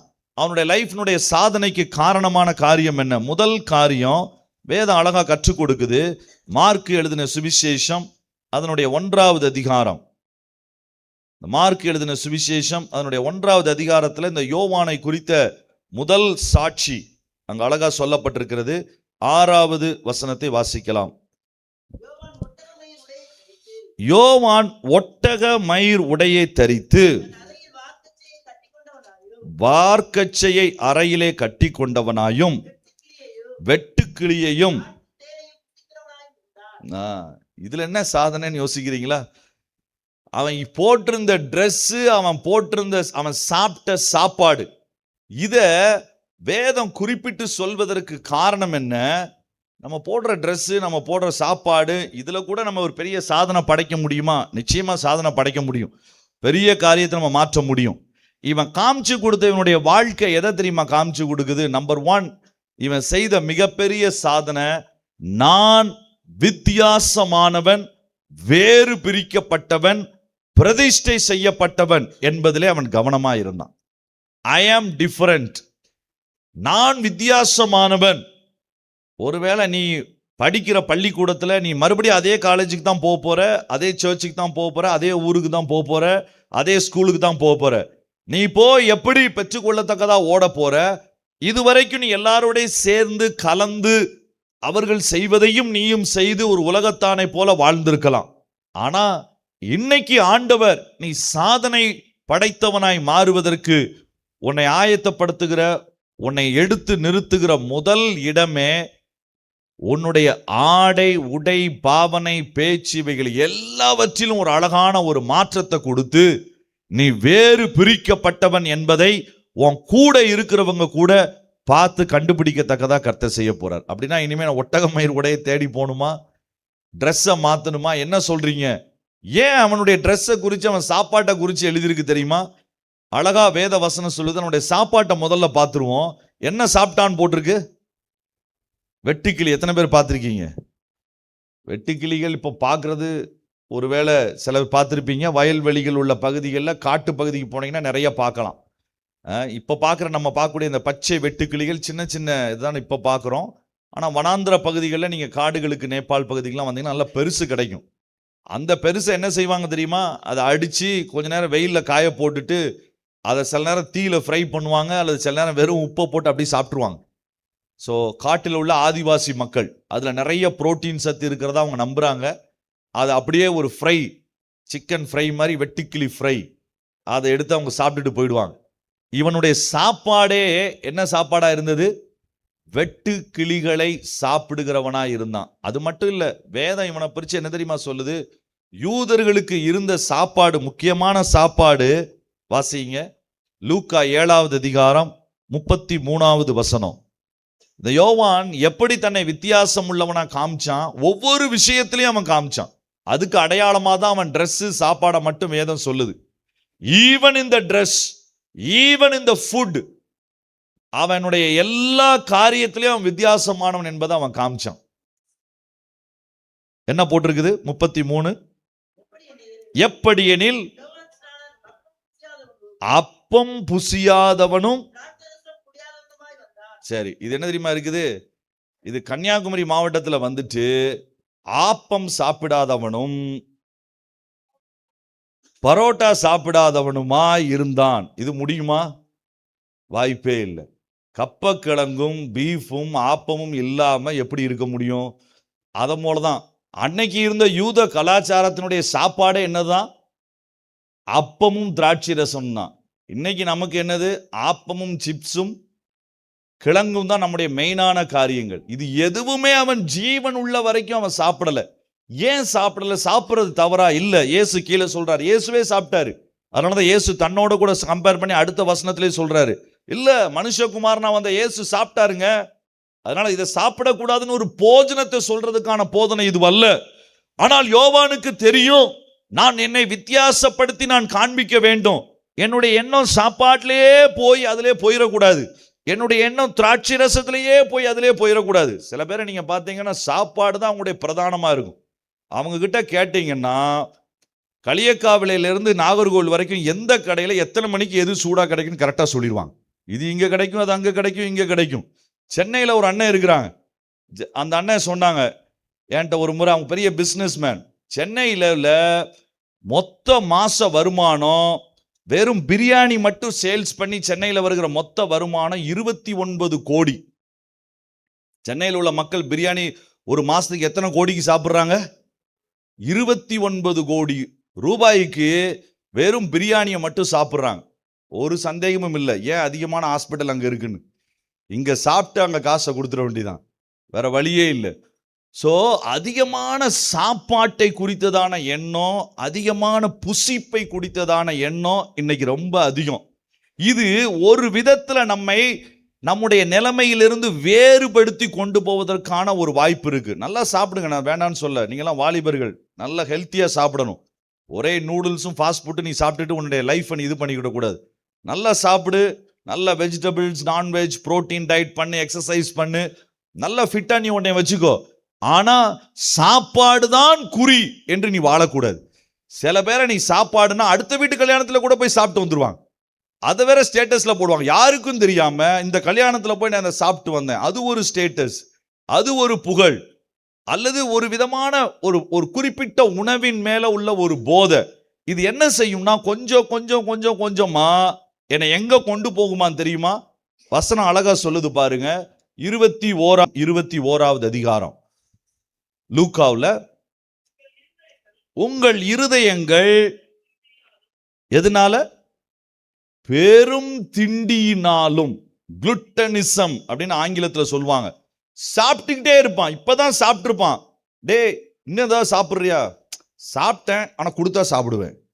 அடுத்து கொஞ்ச நேரம் இது அதிகமான சாப்பாடு பெரும் திண்டி என்கிற பாவத்து வரைக்கும் நம்மளை கொண்டு போய் கடைசியில் அது என்ன செய்யும்? வெறி, கவலை, இதெல்லாம் வந்து அழகாய் தனக்கு கிடைத்த வெட்டுக்கிளிகள் சாப்பிட்றதுக்குன்னு ஊருக்குள்ள வர தேவை. அழகாய் தனக்கு கிடைத்த வெட்டுக்கிளிகள் சாப்பிட்றதுக்குன்னு ஊருக்குள்ள வர தேவையில்லை, சாப்பிட்றதுக்குன்னு ஹோட்டலை தேட தேவையில்லை. தான் எந்த இடத்துல ஞானஸ்தானம் கொடுத்துட்டு இருந்தானோ சுத்தி முத்தி பார்த்தான், என்ன கிடைக்குது? வனாந்திர இடம், வெட்டுக்கிளி கிடைக்குது, போதும்பா. நல்ல புரோட்டீன், நல்ல தேன் கிடைக்குது, சுகர், கார்போஹைட்ரேட், 2 சத்து கிடைக்குது. இனி உள்ள போய் அப்பத்துக்கும் திராட்சை ரசத்துக்கும் உள்ள போயிட்டு ஒரு நாள் நான் வந்தேன்னா நான் ஊழியம் செய்ய வேண்டிய இடத்துல, நான் வாழ வேண்டிய இடத்துல நான் வாழ முடியாது. எனக்கு இது போதும், இது இருந்தால் போதும் என்று தானாகவே ஒரு தன்னை வேறுபடுத்தி கொண்ட வித்தியாசமான ஒரு வாழ்க்கைக்கு அவன் ஒப்பு கொடுத்தான். நீ காலேஜ் கேம்பஸ்குள்ள அவன் போட்டிருந்த ட்ரெஸ்ஸை குறித்து இயேசு பேசுகிறார். இயேசு பொதுவாக அந்த மாதிரி சின்ன சின்ன விஷயங்களை ரொம்ப பேச மாட்டார், ஆனா அழகா பேசுறாரு பாருங்க. 7வது அதிகாரம், லூக்கா 7வது அதிகாரத்தில் பேசுறாரு பாருங்க. யோவானுடைய ட்ரெஸ்ஸை எடுத்து இயேசுவே பேசுகிறார். எப்படி பேசுகிறார்? 25வது வசனத்தை வாசிங்க. 7 ஒட்டக மயிர், சீப்பா கிடைக்கிற ட்ரெஸ், குளிருக்கும் போதுமானது. அது லூஸா இருந்தா நடுவில் போடுறதுக்கு ஒரு பெல்ட்டையும் சேர்த்து வச்சுக்கிட்டான். எவ்வளவு பெரிய சைஸா இருந்தாலும் பரவாயில்ல, நம்ம டைட் பண்ணி போட்டுக்கலாம். அப்போ ஒட்டகமயிர் உரையும் பெல்ட்டையும் வச்சு தன்னுடைய ஃபுல் இதை முடிச்சுட்டான். 2வது காரியம், இந்த ஒட்டகமயிர் உடை இது யாருடையது? வேதத்துல இது அழகா சொல்லப்பட்டிருக்குது. 2 ராஜாக்கள் 1வது அதிகாரத்துல எலியாவின் அடையாளமே அந்த நாட்கள்ல ஒட்டகமயிர் உடையும் இந்த பெல்ட்டும் தான். இவன் ஏற்கனவே எலியாவை போல செயல்பட வேண்டும் என்று அழைக்கப்பட்டதுனால நம்முடைய வாழ்க்கை முறை இதை போல இருக்கணும்ன்ற ஒரு ஐடியாலஜியை அவன் பைபிள்ல இருந்து ஃபாலோ பண்ண ஆரம்பிக்கிறான். ஸோ நான் சொல்ற ஒரே ஒரு வார்த்தை இதுதான், உன் வாழ்க்கை வித்தியாசமானது. You are different. பக்கத்துல இருக்க தம்பியை கைப்பிடி சொல்லுங்க பாப்புறோம். யூ ஆர் டிஃபரெண்ட், நீ வித்தியாசமானவன். அதனால நீ போடுற ட்ரெஸ், நீ போடுற சாப்பாடு, நீ குடிக்கிற பானை எல்லாம் வித்தியாசமா தான் இருக்கும். நீ சாராயம், பீர் குடிக்க மாட்ட, உன்னை ஃபோர்ஸ் பண்ணால் நீ குடிக்க மாட்ட, நீ போதை வஸ்துக்களை தொட மாட்ட, நீ தேவையற்ற பெருந்திண்டியா நீ இருக்க மாட்ட. இது உன்னை குறிச்சு உன் ஃப்ரெண்ட்ஸ் உன்னை குறித்து சொல்லணும். மற்றபடி நீ ஃப்ரெண்ட்ஸோட நார்மல் நீ சாப்பாடு சாப்பிடு, தவறல்ல. ஆனால் பெருந்திண்டிக்காரனாய், அதுவே என்னுடைய வாழ்க்கையாய், வித்தியாசமான தேவையற்ற பானங்களை அருந்துகிறவனாய், அவர்களோடு கூட ஒத்து போகிறவனா நீ உன்னை காமிக்க கூடாது. யோவான் ஸ்நானகன் தன்னை, எனக்கு ரொம்ப ஆச்சரியம் என்ன தெரியுமா, இவங்க அம்மா அப்பா வயசு 90 வயசுல பிறந்திருக்கிறான், ஒரே பிள்ளை, எப்படி விட்டாங்க ஏங்க? ஒரு 10 வருஷம் குழந்தை இல்லாம குழந்தை பிறந்தா அந்த குழந்தைய கீழே வைக்க மாட்டாங்க. அந்த குழந்தைக்கு தங்க ஸ்பூன்ல தான், வெள்ளி ஸ்பூன்ல தான் சாப்பாடு கொடுப்பாங்க. ஒரே குழந்தை 90 வயசுல பிறந்திருக்கு, அதை விட்டுட்டு எப்படி இருக்க முடியும்? ஆனால் எலிசபெத்துக்காக, சகரியாவுக்காக நான் நன்றி சொல்லுகிறேன், அந்த அம்மா அப்பாவுக்காக நன்றி சொல்லுகிறேன். எனக்கு பிறந்த பிள்ளை தான், ஆனா இது தேவனுக்கென்று வேறு பிரிக்கப்பட்ட பிள்ளை, இது என் வயிற்றிலே பிறந்ததுதான், ஆனால் தேவ திட்டத்தை நிறைவேற்றுவதற்கு வந்த பிள்ளை என்கிற எண்ணத்துல தகப்பனும் தாயும் கூட அதுக்கு உதவி செஞ்சாங்க. நீ போய் அங்கேயே இருந்து கொள், பிரச்சனை இல்லை, வேறு பிரிக்கப்பட்ட வாழ்க்கை வாழ், குழப்பம் இல்லை, நீ மெல்லிய வஸ்திரம் தரித்து உன்னை பகட்டாய் காண்பிக்க வேண்டாம், பரவாயில்லை, நீ இப்படி ஒருவேளை நீ வாழ்ந்தேனா உனக்கு யாரு பொண்ணு கொடுப்பாங்க, அப்படியே அவன் கவலைப்படல, எதை குறித்து அவங்க யோசிக்கல, தைரியமாய் தேவ திட்டத்திற்கு வாழ்வதற்கு ஒத்துழைத்த அருமையான ஒரு பெற்றோர். எவ்வளவு ஆச்சரியமான ஒரு காரியம் பாருங்க. இந்த மகன் வெறும் வெட்டு கிளியையும் காட்டு தேனையும் வளர்ந்து அதை சாப்பிட்டு அந்த வனாந்திர வாழ்க்கைக்கு தன்னை ஆயத்தப்படுத்தினான். நம்ம எல்லாருமே அப்படிப்பட்ட ஒரு வாழ்க்கை தான் இந்த உலகத்துல வாழ்றதுக்கு கொஞ்சம் வித்தியாசம். இதை நம்ம சரியாய் செய்வது அவசியமானது. வாலிப வயதுல ஜாலிக்காக, என்ஜாய்மெண்ட்டுக்காக என்று சொல்லி கொஞ்சம் கொஞ்சம் ஆரம்பிக்கிற சிகரெட் பழக்கம், போதை பழக்கம், இதுதான் உன்னை கடைசியில பெரும் குடிகாரனாய் அல்லது தன்னை கெடுத்து போட்டவனாய் அல்லது வேறு விதமாய் அது மாற்றுகிறது. நீ போன பிறகு இனி உன் பேச்சு, இனி உன் நடை, இனி உன்னுடைய உடை பாவனைகள் வித்தியாசமானதாய் இருக்கட்டும், பிரதிஷ்டைக்குரியவனாய் இருக்கட்டும், நீ வேறு பிரிக்கப்பட்டவன் என்பதை ஜனங்களுக்கு காண்பிக்கட்டும். அப்ப நீ சாதித்து காண்பிக்கிற ஒரு யோவான் ஸ்நானகனாய் நீ இருக்கிற இடத்துல இருப்பாய். அல்லேலூயா. 2வது காரியம், இந்த யோவான் ஸ்நானகனுடைய வாழ்க்கையில இது மட்டுமல்ல, 1வது அதிகாரம், லூக்கா 1வது அதிகாரம் வேதம் அழகா சொல்லுது, இவன் எப்படிப்பட்டவனாய். 17வது வசனத்தை வாசிக்கலாம். 1:17. பிதாக்களுடைய இருதயங்களை பிள்ளைகளிடத்திற்கும் கீழ்ப்படியாதவர்களை ஞானத்திற்கும் திருப்பி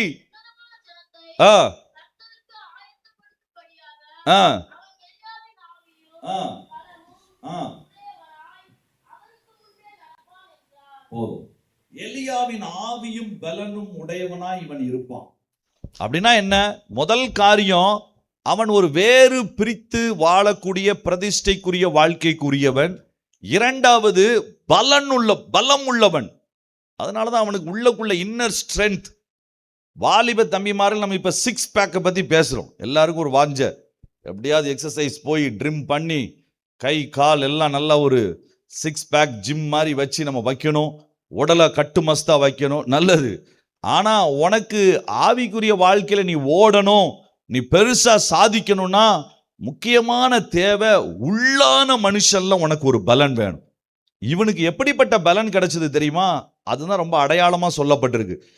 எலியாவுக்கு இருந்த ஆவி, எலியாவிட்ட இருந்த அந்த பலன், இயேசுவே அதை மத்தேயு 11 சொல்றார், நீ ஏற்றுக்கொள்ள ஆயத்தமா இருந்தால் வரப்போகிற எலியா இவன்தான் என்கிற 14வது வசனத்துல அவரே சொல்றார், இவன் தான் அந்த எலியா, நீங்க காத்து கொண்டிருந்த எலியா இவன் தான் கன்ஃபார்ம் பண்றார். ஏன் எலியாவை குறித்து இவனுக்கு சொன்னாரு? ஏன் எலியாவினுடைய பலன், எலியாவினுடைய ஆவி உங்களுக்கு தெரியுமா? மற்ற எந்த தீர்க்கதரிசிகள்கிட்டையும் இல்லாத ஒரு முக்கியமான பலம் எலியாட்ட என்ன இருந்துச்சு சொல்லுங்க பாப்போம். எலியாட்ட இருந்த எல்லா பலமே வித்தியாசமான பலன். நீங்க இன்னைக்கு பார்த்துருக்குறோம், ஆன்லைன் சர்வீஸ், ஃபுட் சர்வீஸ், சொமோட்டோவில் ஆர்டர் பண்ணீங்கன்னா உடனே கொண்டு வந்து கொடுத்துருவாங்க. கன்னியாகுமரியில் என்ன ஆப்னு தெரில எனக்கு. நீங்கள் ஹோட்டலில் ஒன்று ஆர்டர் பண்ணீங்கன்னா உடனே ஃபுட்டு வீட்டுக்கு வந்துடும். இந்த சிஸ்டமை உருவாக்கி ஆரிஜின் பண்ணதே யார் தெரியுமா? எலியா தான். காக்கா சிஸ்டம்.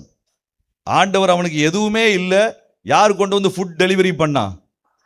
காக்கா தான் கொண்டு வந்து ஃபுட் டெலிவரி பண்ணுது. காக்கா எப்படி ஃபுட்டு டெலிவரி பண்ணியிருக்கோம்? அது எப்படி இவன் ஆர்டர் பண்ணியிருப்பான்? அந்த நாட்கள்லேயே எதுவுமே இல்லாமல் விசுவாசத்தில் ஃபெய்த் ஆப்பை தான் ஆப்ரேட் பண்ணியிருக்கிறான். காக்கா கொண்டு வந்து காலையிலையும் சாயந்தரமுக்கு டைமுக்கு டெலிவரி பண்ணியிருக்கு. முதல் ஃபுட் டெலிவரி சிஸ்டத்தை என்ஜாய் பண்ண ஆளு. 2வது மரணத்தையே பார்க்காத ஆளு. நான் எந்த நாளில் சாக போகிறேன் என்பதை பழைய ஏற்பாட்டுல தெரிந்தவர்கள் மொத்தம் 2 பேர் தான். தெரியுமா உங்களுக்கு? பழைய ஏற்பாட்டுல நான் என்னைக்கு சாக போகிறேன் என்பதை தெளிவாய் தெரிந்திருந்தவர்கள் 2 பேர் தான். ஒருவர் அரசனாகிய சவுல். சாமுவேல் முந்தின நாள் வந்து சொன்னான், நாளைக்கு நீ என் கூட இருப்ப, செத்தவர்களுடைய எண்ணிக்கைக்கு நீ வந்துருவ, இன்றைக்குத்தான் உனக்கு கடைசி நாள், நாளைக்கு உன் மரணம் நிச்சயம். நாளை தெளிவாய் பெற்றவன். 2வது ஒரு ஆள், ஆனால் இவன் சாவுக்கு அல்ல, சாவை ஜெயிப்பதற்கு அழைக்கப்பட்டவன். என்றைக்கு நான் பரலோகத்துக்கு போக போகிறேன் சாகாமல், இதை அறிந்தவன் எலியா. சோ எலியாவுக்கு என்னைக்கு ஆண்டவர் சாவை ஜெயித்து தன்னை பரலோகத்துக்கு கொண்டு போவார்னு அவனுக்கும் தெரியும், கூட இருந்தவங்களுக்கும் தெரியும். சாவை குறித்து அவனுக்கு பயமே கிடையாது. இந்த நாள்ல தான் நம்ம எடுத்துக்கொள்ளப்பட போகிறார் என்பது மற்றவங்களுக்கும் தெரியும். இதை தாண்டி வேதத்திலேயே முதல் முறை மரித்தவனை உயிரோடு கூட எழுப்பின தீர்க்கதரிசி யாரு? நான் பதில சொல்லிட்டு தான் கேள்வி கேட்கிறேன்.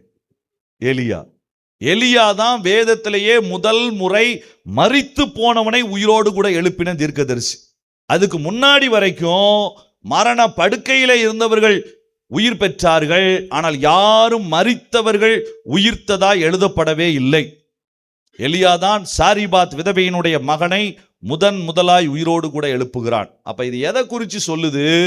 எலியாவிற்குள் இருந்த அந்த பலன், எலியாவுக்குள் இருந்த அந்த ஸ்ட்ரென்த், அது மரணத்தையும் ஜெயிக்கக்கூடிய ஒரு ஸ்ட்ரென்த். இன்னைக்கு இயேசு நமக்கு உயிர்த்தெழுந்த வல்லமையை கொடுத்திருக்கிறாரு. அதனால நம்ம எதை குறித்தும் பயப்பட வேண்டிய அவசியம் இல்லை. அதை எலியாவையும் தாண்டி நமக்கு உயிர்த்தெழுந்த வல்லமை. ஏன்? மரித்தாலும் கூட நம்ம ஒரு நாள் கண்டிப்பா உயிரோட கூட எந்திரிப்போம். அப்ப இந்த இன்னர் ஸ்ட்ரென்த்தை நீ ஆண்டவர்கிட்ட கேட்கணும். இயேசுவே, இந்த உயிர்த்தெழுந்த வல்லமை எனக்கு வேண்டும். எந்த வல்லமை வேணும்? உயிர்த்தெழுந்த வல்லமை. எலியாவின் வல்லமை இன்னைக்கு நமக்கு தேவையில்லை. அதை தாண்டிலும் கடைசி காலத்தில் ஊற்றப்பட போகிற பரிசுத்தாவின் வல்லமை அதை விட பெரியது. அந்த உயிர்த்தெழுந்த உன்னத வல்லமை எனக்கு வேணும். இந்த இன்னர் ஸ்ட்ரென்த்தை அவன் தனக்குள்ள வச்சிருப்பதற்கு அவன் எப்போதும் ரெடியா இருந்தான். அதனாலதான் பயமே இல்லை, தைரியமா பிரசங்கம் பண்ணான். எப்படி பிரசங்கம் பண்ணான் தெரியுமா? அவன் பிரசங்கத்தை கேட்க வர்றவங்களை அவன் எப்படி வரவேற்றான் தெரியுமா? அவன் சொல்லி வரவேற்ற வார்த்தையே விரியன் பாம்பு குட்டிகளே, அப்படித்தான் கூப்பிட்டான். யாராவது கூட்டத்துக்கு வந்திருக்கிறீங்க, உங்களெல்லாம் பார்த்து விரியன் பாம்பு குட்டிகளே வாருங்கள்னு நீங்க என்ன செய்வீங்க? கோவப்படுவீங்களா? இல்ல, இந்த பாரு விரியன் பாம்பு குட்டின்னு சொல்லி நீங்களே வந்து கடிப்பீங்க. விரியன் பாம்பு குட்டிகளே அப்படின்னு சொல்லி தைரியமா சொல்றான். யாரை பார்த்து சொல்றான்? போர் சேவகர்கள் வர்றாங்க, அவங்கள பார்த்து சொல்றான். ராஜாவின் ஊழியக்காரர்கள் வர்றாங்க. இன்னைக்கு சபையில இதை சொன்னா ஒரு ஆள் வராது. இன்னைக்கு சபையில வர்றவங்கள தட்டி, தம்பி வாப்பா, நீ உட்காருப்பா அப்படி சொன்னாதான் எல்லாரும் இருப்பாங்க. ஆனா அவன் அதை குறிச்செல்லாம் பயப்படல. நேரடியா சொன்னான், நீ பாம்பு மாதிரி தான் நீ இருக்கிற, நீ நடிக்கிற. தைரியமாய் பேசினான். ராஜாவுக்கு முன்னாடி நின்று சொன்னான், நீ உன் தம்பி ஒய்ஃபை எடுக்கிறது தப்பு. ராஜா சொன்னா, இதை சொல்லாத. இல்ல, நான் சொல்லுவேன். நீ ராஜாவா இருந்தாலும் தைரியமா சொல்லுவேன். எங்க இருந்து இவனுக்கு இவ்வளவு தைரியம் வந்துச்சு? எங்க இருந்து இவ்வளவு ஸ்ட்ரென்த் வந்துச்சு? எல்லா சூழ்நிலையிலையும் தைரியமா சொன்னான், நீ கனி கொடுக்கலனா உன் மரம் வெட்டி போடப்படும். இப்படி எல்லாம் இன்னைக்கு பிரசங்கம் பண்ணா ஒருத்தர் இருக்க மாட்டாங்க. ஆனா அப்படிப்பட்ட பிரசங்கங்கள் 100 கணக்குல ஜனங்கள் அவனை தேடி வந்தாங்க. அரசு அதிகாரிகள் தேடி வந்தாங்க. போலீஸ் அதிகாரிகளை பார்த்த என்ன தெரியுமா சொன்னா? லஞ்சம் வாங்காத. நேரடியான பிரசங்கம். ஞானஸ்தான தொட்டிக்கு வெளியில நிப்பாட்டி வச்சு, இன்னைக்கு ஞானஸ்தான தொட்டிக்கு வெளியில நிப்பாட்டி வச்சு நம்ம இப்படி பிரசங்கம் பண்ணா அடுத்த வாரம் பாப்போம் பாஸ்டர்ன்ட்டு போயிடுவாங்க. இருக்கிறது இல்லை. நான் சமீபத்தில் ஜார்க்கண்ட்ல ஒரு பாஸ்டரை பார்த்தேன், நல்ல ஒரு மிஷினரி. நான் அவருடைய ஃபீல்டுக்கு போயிருக்கும்போது, அண்ணே நீங்களும் வாங்க சேர்ந்து ஞானஸ்தானம், இல்லை நீங்க கொடுங்க நான் நிற்கிறேன்னு சொன்னேன். ஞானஸ்தான தொட்டிக்கு உள்ள வர்றதுக்கு முன்னாடி முதல் விசுவாசிட்ட அது ஒரு சகோதரி. அவர் கேட்ட கேள்வி, பொதுவாக நாங்கள் கேட்குற கேள்வி, நீ இயேசுவை ஏற்றுக்கொள்கிறாயா? யாருடைய அழுத்தம் இல்லாமல் பரிபூர்ணமாக ஏற்றுக்கொள்கிறாயா? அவர் தான் சில கேள்விகளை கேட்டு அவங்கள சாட்சியில சொல்ல வச்சு ஞானஸ்தானம் கொடுப்போம். ஆனா அவர் என்ன தெரியுமா கேள்வி கேட்டார்? முதல் கேள்வி அது அம்மாட்ட, உன் மாமியாரை நீ நேசிப்பாயா? இது என்ன பாஸ்டர் புது கேள்வியா இருக்குது? உன்னுடைய கணவனின் சகோதரர்களுக்கு முறுமுறுக்காமல் சாப்பாடு பரிமாறுவாயா? முடிஞ்ச பிறகு நான் அவர்கிட்ட கேட்டேன், பையா என்ன கேள்வி கேட்குறீங்க? அவன் சொன்னா, இயேசுவை நேசிக்கிறியான்னு கேட்டா ஆமான்ட்டு போயிருவான், ஆனா மாமியாரை நேசிக்க மாட்டான். அதனாலதான் இவன்கிட்ட நேரடியா கேட்டு சரியா சொன்னாதான், மாமியார் எதிர்த்தாப்புல தான் நிக்கிறாங்க, எல்லாரும் நிக்கிறாங்க. அப்படி ஒரு ஆளை எனக்கு ரொம்ப பிடிச்சிருந்தது அவருடைய பேப்டிசம் சர்வீஸ். அத மாதிரிதான் யோவான் ஸ்நானகனுடைய ஞானஸ்நான ஆராதனை இருந்துச்சு. நீ லஞ்சம் வாங்கினியா வாங்காத, 2 வஸ்திரம் வச்சிருக்கிறியா ஒன்ன குடு. லூக்கா 3ல அவ்வளவு அதிகமான கேள்விகள், ஆச்சரியமான தைரியம். ராஜா அவன் கொடுங்கோலன், அவன் யாரை வேணாலும் கொலை பண்ணுவான். ஆனா அப்படிப்பட்டவனுக்கும் பயப்படாத ஒரு வாழ்க்கை. உன் வாழ்க்கையில பயத்தை எல்லாம் எடுத்து, தயக்கத்தை எடுத்து, வெட்கத்தை எடுத்து, நீ இயேசுவை பத்தி சொல்றதுக்கு, இயேசுவுக்கு சாட்சியா நீ வாழ்றதுக்கு உனக்கு இருக்கிற மிகப்பெரிய தடை என்ன தெரியுமா? வெட்கம். என்னைய பத்தி வாலிப தம்பிமாரெல்லாம் என்ன சொல்லிடுவாங்க, இவங்கெல்லாம் என்ன சொல்லிடுவாங்க, ஐயோ நான் இப்படி இருந்தேன்னா என்னைய பார்த்து, நம்ம ஊர்ல ஒன்று சொல்லுவாங்க, பருப்புன்னு சொல்லிடுவாங்க, இவன் டியூப் லைட்டுன்னு சொல்லிடுவாங்க, இவன் ஒண்ணுக்கு உதவாதவன் சொல்லிடுவாங்க, என்னை தனியா ஒதுக்கி வச்சிருவாங்க. இதுதான் நமக்கு பயம், சமுதாயத்தை குறித்த பயம். ஆனா யோவான் ஸ்நானகனுக்கு அந்த பயமே கிடையாதுங்க.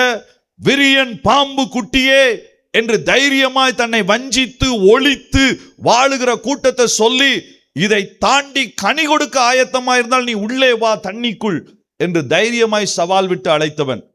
இன்னொரு இடத்துல அவருடைய சீஷர்கள் போய் சொல்றாங்க, ஐயா யோவான் ஸ்நானகன் நமக்கு நல்ல கூட்டம் வந்துகிட்டு இருந்துச்சு, ஞானஸ்நானம் நல்லா போயிட்டு இருந்துச்சு, காணிக்கை நல்லா தான் கிடைச்சது. ஆனா இப்ப இயேசு வந்ததுக்கு அப்புறம் ஞானஸ்நானம் குறைஞ்சிருச்சு, எல்லாரும் இயேசுவின் இடத்துல போறாங்க, என்ன செய்யறது? எதையாவது ஒண்ணு செஞ்சு அவங்கள திருப்பிடுவோமா? அவன் அழகா ஒரே ஒரு பதில் தான் தன்னுடைய சீஷர்களுக்கு சொன்னான், பரத்திலிருந்து ஒன்று கொடுக்கப்பட்டால் ஒழிய ஒருவனும் ஒன்றையும் பெற்றுக்கொள்ள முடியாது. அழகான ஒரு சத்தியத்தை சொல்லி கொடுத்தான். பரத்திலிருந்து உனக்கு வருவதுதான் உன்னோடு கூட நிற்கும். நீ படம் காட்டி எதுவும் செய்ய தேவையில்லை, நீ நடித்து ஒன்றும் பெற்றுக்கொள்ள வேண்டிய அவசியம் இல்லை. எது பரம பிதா நடுகிற நாற்றோ அது உன்னுடைய பயிர்ல விளையும். இதைத்தான் ஆண்டவர் சொல்லி கொடுத்தார். தம்பி உன் வாழ்க்கையில அதுதான். நீ உன் ஃப்ரெண்டுக்காக நீ செய்ய வேண்டிய அவசியம் இல்லை, அதை குறித்து நீ பயப்பட வேண்டிய அவசியம் இல்லை. நீ தைரியமா கல்லூரியில போய் நின்று, இன்னைக்கு ஈவான் ராபர்ட்ஸனுடைய கதையை நீங்க கேட்டீங்க. ஈவான் ராபர்ட்ஸனுடைய ஸ்டோரி தெரியுமா உங்களுக்கு? 27 வயசுல ஒரே ஒரு வரி ஜபம்தான்.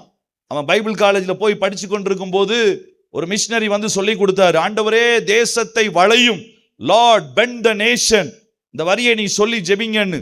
எல்லாரும் சாப்பிட போயிட்டாங்க. இவன் போய் முழங்கால் போட்டு இன்னைக்கு சாப்பிட போறது இல்லை, நான் ஜெபிக்க போறேன்னு ஜெபிச்சான். கொஞ்ச நேரத்துல ஆண்டவர் சொன்னாரு, தேசத்தை வளைக்கிறது இருக்கட்டும், ஆண்டவரே என்னை வளையும் சொல்லி நீ ஜெபின்னு.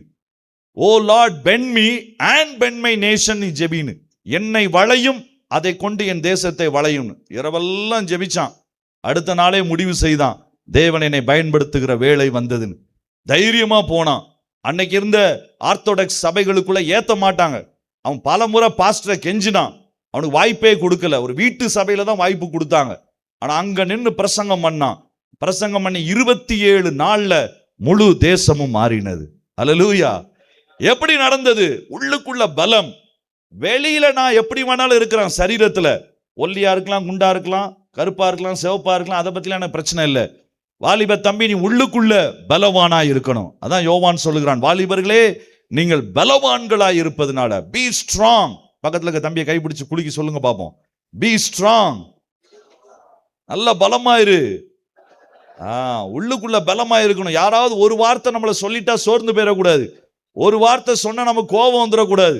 ஒரு வார்த்தை சொன்னா ஐயோ இனி நான் இயேசுவை பத்தியே சொல்ல மாட்டேன், இனி ஒரு வார்த்தை சொன்னா நான் சர்ச்சை பத்தியே பேச மாட்டேன். அப்படி இல்லை. நீ பலம் உள்ளவனாய் நீ எழும்ப வேண்டிய அவசியம் உண்டு. எலியாவின் ஆவியும் பலமும் உள்ளவன். 3வது காரியம், அது மட்டும் இவன் செய்யல, இவனுடைய காரியத்தை பாருங்க. 3வது காரியம், யோவான் 1வது அதிகாரம். இவன் செஞ்ச அற்புதமான காரியம், பிரதிஷ்டைக்குரியவனாய் அவன் வாழ்ந்தான், வித்தியாசம் உள்ளவனாய் வாழ்ந்தான். 2வது, உள்ளான மனிதனிலே பலன் உள்ளவனாய் அவன் வாழ்ந்தான். யோவான் 1:37 வசனம். யோவான் ஸ்நானகன் அப்படி சொன்னதை அந்த 2 சீஷர்களும் கேட்டு இயேசுவுக்கு பின் சென்றார்கள். இயேசுவை தேடி வந்து இயேசுவுக்கு கிடைத்த 2 சீஷர்கள், அந்திரேயா ஒருவர், அவருடைய பேர் எழுதப்பட்டிருக்கிறது, இன்னொருவர் யோவானா இருக்கலாம் என்று வேதம் சொல்லுகிறது, அல்லது பேதுருவாய் பேதுரு அதற்கு அப்புறம் தான் கூட்டி கொண்டு வர்றாங்க. அதனால யோவானா இருக்கக்கூடும் என்று. ஆனால் நமக்கு பேர் தெரியாவிட்டாலும் இவன் தான் மட்டும் இல்லைங்க. நல்லா கவனி தம்பி, இவன் மட்டும் சாதிக்கிறவனா வாழல, இவன் மட்டும் பிரதிஷ்டைக்குரியவனா வாழல, இவன் மட்டும் பலன் உள்ளவனா வாழல. தான் கூட ஒரு 4, 5, 10, 15, 20, 50 சீஷர்களை அவன் உருவாக்க ஆரம்பித்திருந்தான். நீ உன் ஃப்ரெண்ட்ஸ் எத்தனை பேரை நீ ஆண்டவருக்கு இடத்துல நீ கொண்டு வந்திருக்கிற, நீ எத்தனை பேரை சபைக்குள்ள நீ உற்சாகப்படுத்தி இருக்கிற, அதைத்தான் ஆண்டவர் இன்னைக்கு உன்னை கொண்டு செய்ய விரும்புகிறார். உன் மூலமா செய்ய முடியும். உனக்கு அந்த கிருபையை கர்த்தர் தந்திருக்கிறார். நீ பேசினேன்னா கண்டிப்பா உன்னுடைய ஃப்ரெண்ட்ஸ் ஒருத்தராவது வந்திருப்பாங்க. அதை செய்ய வைக்கக்கூடிய இடத்துக்கு கர்த்தர் உன்னை கொண்டு போவார், இன்ஃப்ளூயன்ஸ் பண்றதுக்கு. வேதத்தின் அடிப்படையில் பார்த்தீங்கன்னா இதுல கிட்டத்தட்ட 4 பேருடைய சீஷருடைய பெயர் எழுதப்பட்டிருக்குது. அந்திரேயா, பேதுரு, பிலிப்பு, நாத்தான்வேல். இதுல 3 பேர் கிட்டத்தட்ட ஒரே ஏரியாவை சேர்ந்தவங்க. அந்திரேயா, பேதுரு, பிலிப், இதை தாண்டி யோவான். குறைந்தபட்சம் 4 சீஷர்கள் இயேசுவுக்கு யார் மூலமா கிடைச்சாங்க தெரியுமா? யோவான் ஸ்நானகன் மூலமா கிடைச்சாங்க. மற்றவர்களை உருவாக்குகிற மனுஷனா இருந்தான். உன் கூட சேர்ந்த ஃப்ரெண்ட்ஸை நீ மாத்தணும். ஃப்ரெண்ட்ஸ் மூலமா நீ மாறக்கூடாது. எல்லாருடைய நல்ல ஃப்ரெண்ட்ஷிப் வச்சிரு. ஒன்லி கிறிஸ்டியன்ஸோட மட்டும் ஃப்ரெண்ட்ஷிப் கிடையாது. எல்லாருடைய நீ பழகணும், நண்பனா இருக்கணும். ஆனா நீ அவர்களுக்குள்ள பாதிப்பை உண்டாக்கணும். அவர்கள் அல்ல உனக்குள். அவர்களை நீ வெளிச்சத்திற்குள்ள கொண்டு வரணும். நீ உன்னை பார்த்து அவர்களுடைய வாழ்க்கை மாறக்கூடிய இடத்துக்கு நீ எழும்பி வரணும். அதைத்தான் ஆண்டவர் உன்கிட்ட எதிர்பார்க்கிறார். சாதிக்கிறவர்கள் யார் தெரியுமா?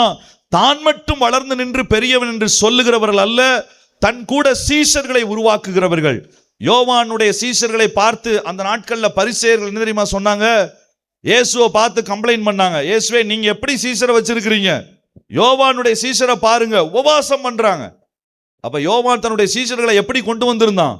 உபவாசிக்க கொண்டு வந்திருந்தான், வசனத்தை கேட்க கொண்டு வந்திருந்தான். இயேசுவை பத்தி சொன்ன உடனே இயேசுவுக்கு பின்னாலேயே நடந்து போறவங்களா மாற்றி இருந்தான். முழுக்க முழுக்க குவாலிட்டி சீஷர்களை உருவாக்கி இருந்தான். கொஞ்சம் வயசு, 30 வயசு 31 வயசு தான். ஆனா கல்யாணம் ஆகல.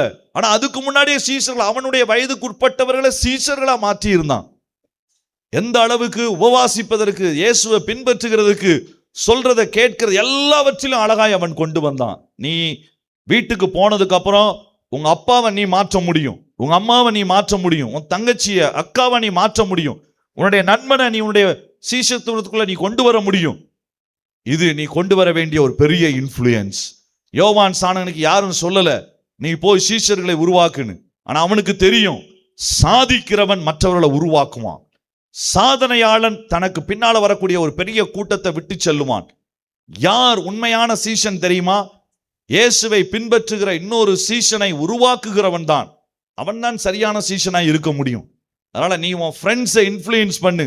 கூட்டங்களுக்கு உன்னை கூப்பிடுறதே கஷ்டமா மாறிக்க. கூட்டங்களுக்கு அப்புறம் இனிமே பாஸ்டர் என்னை கம்பல் பண்ண வேண்டிய அவசியம் இல்லை. எங்க அம்மா அப்பாட்டெல்லாம் சொல்லி என்னை மறுபடியும் சொல்லி என்னை வெளியே போறவனை கையை பிடிச்சி ட்ரெயின்ல ஏத்திங்க கொண்டு வர்ற மாதிரி நான் இருக்க மாட்டேன். நான் 2 பேரை நான் கூட்டிட்டு வருவேன். நான் 2 பேரை இயேசுக்குள்ள நடத்துவேன். நான் என் ஃபேமிலியில் இருக்கிற 2 எங்களுடைய சொந்தக்கார பசங்களை நான் கொண்டு வருவேன். நான் மற்றவர்களுக்கு பாதிப்பை உண்டாக்குறவனா மாறுவேன். அல்லேலூயா. அந்த இடத்துக்கு நம்ம வரணும். இன்னும் 2 வசனத்தை நான் சொல்லி முடிச்சிடுறேன். 4வது, இந்த யோவான் ஸ்நானகனுக்குள்ள இருந்த அற்புதமான ஒரு காரியம், இவனுடைய வாழ்க்கையில இவன் செஞ்ச ஒரு பெரிய காரியம். ஒரே ஒரு வசனம், அதை மட்டும் நாம் வாசிக்கலாம். யோவான் 5வது அதிகாரம் 35வது வசனத்தை வாசிக்கலாம். எரிந்து பிரகாசிக்கிற விளக்காய் இருந்தான். இவன் பிரகாசிக்கிற சுடர். இவன் shining star, a shining candle, burning and shining. ஆங்கிலத்தில் அழகா போடப்பட்டிருக்குது, எரிந்து பிரகாசிக்கிற விளக்கு. இவனை அணைக்க முடியல. மற்ற பாவங்கள் இவனை அணைக்க முடியல, மற்ற சோதனைகள் இவனை அணைக்க முடியல, மற்ற நெருக்கங்கள் இவனை அணைக்க முடியல. ஏன்னா அவன் எரிஞ்சுக்கிட்டே இருக்கிறான். இதன் அருகில வருகிற எல்லா நெருப்புல படுறது எல்லாம் அது எரிந்து போகிறது. இவன் எரிந்து போகல. இவனுடைய பிரகாசம் மற்றவர்களையும் கலிகூறுதலுக்குள்ள கொண்டு வருது. மற்றவர்களையும் கலிகூறுதல், இயேசுவை அறியாத ஜனங்களுக்குள்ளேயும் ஒரு கலிகூறுதலை கொண்டு வருது. சுற்றி இருக்கிறவங்களுக்கு இந்த பிரகாசம் உன் வாழ்க்கையில் இருக்கணும். இந்த லைட், இந்த பிரகாசத்திற்கு முக்கியமான காரியம் என்ன? அதை மட்டும் ஒரு வசனத்தை வாசிப்போம். லூக்கா எழுதின சுவிசேஷம் அதனுடைய 11வது அதிகாரம். லூக்கா எழுதின சுவிசேஷம் 11:34-35. கண்ணானது சரீரத்தின் விளக்காய் இருக்கிறது, தெளிவாய் இருந்தால் வெளிச்சமாய் இருக்கும், கெட்டதாய் இருந்தால் இருக்கும். ஆகையால் இந்த கண்ணில் உள்ள வெளிச்சம் என்று சொல்வது வெறும் பரிசுத்தத்தை மட்டுமல்ல. உன் கண்ணில் இருக்கிற வெளிச்சம் என்பது தரிசனம். உன் கண்ணில் தெரிய வேண்டிய வெளிச்சம் தரிசனம். நம்முடைய தேசத்துல எத்தனை வாலிப பிள்ளைங்க இருக்கிறாங்க தெரியுமா? கிட்டத்தட்ட 77,000. ஒரு கணக்கெடுப்பு சொல்லுகிறது 77,000 பிள்ளைகள் குறைந்தபட்சம், வாலிப தம்பிமார்கள் தங்கச்சிமார்கள் ஒரு வருஷத்திற்கு பிச்சை எடுப்பதற்கும் விபச்சாரம் செய்து வாழ்வதற்கும் தள்ளப்படுகிறார்கள் இந்தியாவில். உனக்கு எனக்கும் அந்த பிரச்சனை இல்லை. ஆனா வாலிபர்களை குறித்த ஒரு கரிசனை எனக்கு இருக்கணும். என் கண்கள்ல வெளிச்சம் இருக்கணும். என் கண்களினுடைய தரிசனம் மங்கக்கூடாது. மோசேக்கு 120 வருஷம் அது மங்கல. இருள் உள்ள போகவே இல்லை. தன்னை மட்டும் பார்ப்பவன் அல்ல. தேசத்தில் நீ சுற்றி பாரு. உன் கூட படிக்கக்கூடிய வாலிப பிள்ளைக்கு நீ தண்ணி அடிக்காம இருக்கலாம்.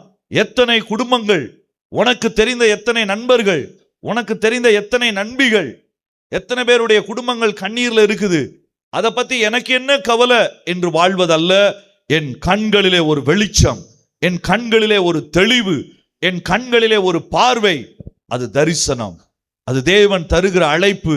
அது தேவன் தருகிற ஒரு ஆத்தும பாரம். அது தேவன் தருகிற தேசத்தை குறித்த ஒரு எண்ணம். இது நமக்கு இருக்க வேண்டும்.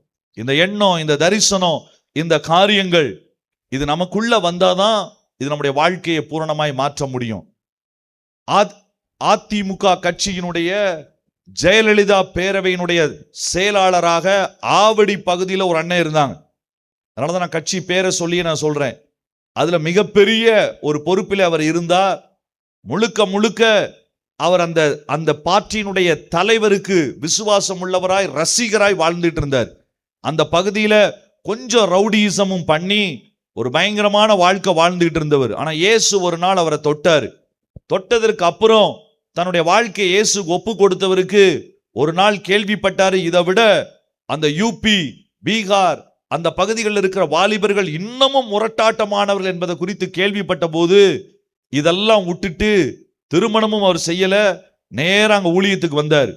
ஊழியத்துக்கு வந்தவருக்கு ஹிந்தியும் தெரியாது, இங்கிலீஷும் ரொம்ப அவருக்கு தெரியாது, கொஞ்சம் தான் தெரியும்.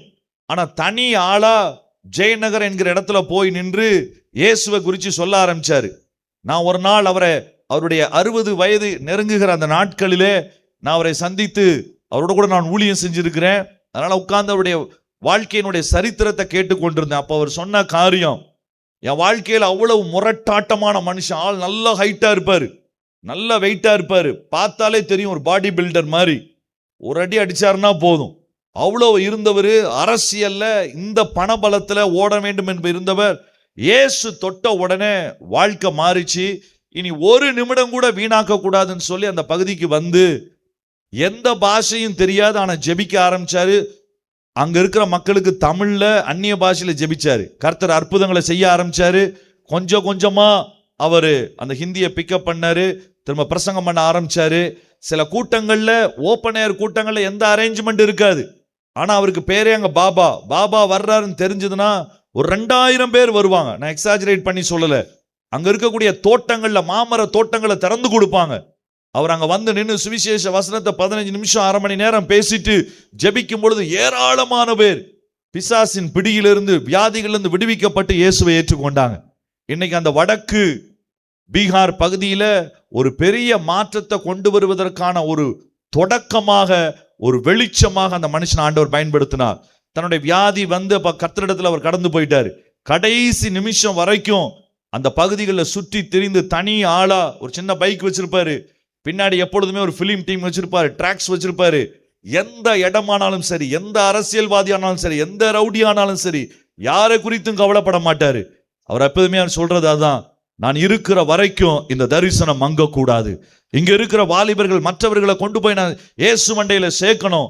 இன்னைக்கு அவர் எழுப்பி விட்டு போன ஊழியக்காரர்கள் அவருக்காய் பிரகாசித்துக் கொண்டிருக்கிறார்கள். அல்லேலூயா.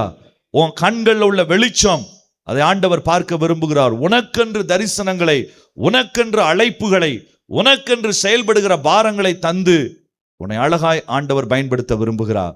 இது எல்லாத்துக்கும் மேல இவன் இருந்த கடைசி ஒரு குணம், யோவான் 3வது அதிகாரம் 30வது வசனம் வாசித்து நாம் எழுந்து நிற்க போகிறோம். யோவான் 3:30. அவர் பெருகவும் நான் சிறுகவும் வேண்டும்.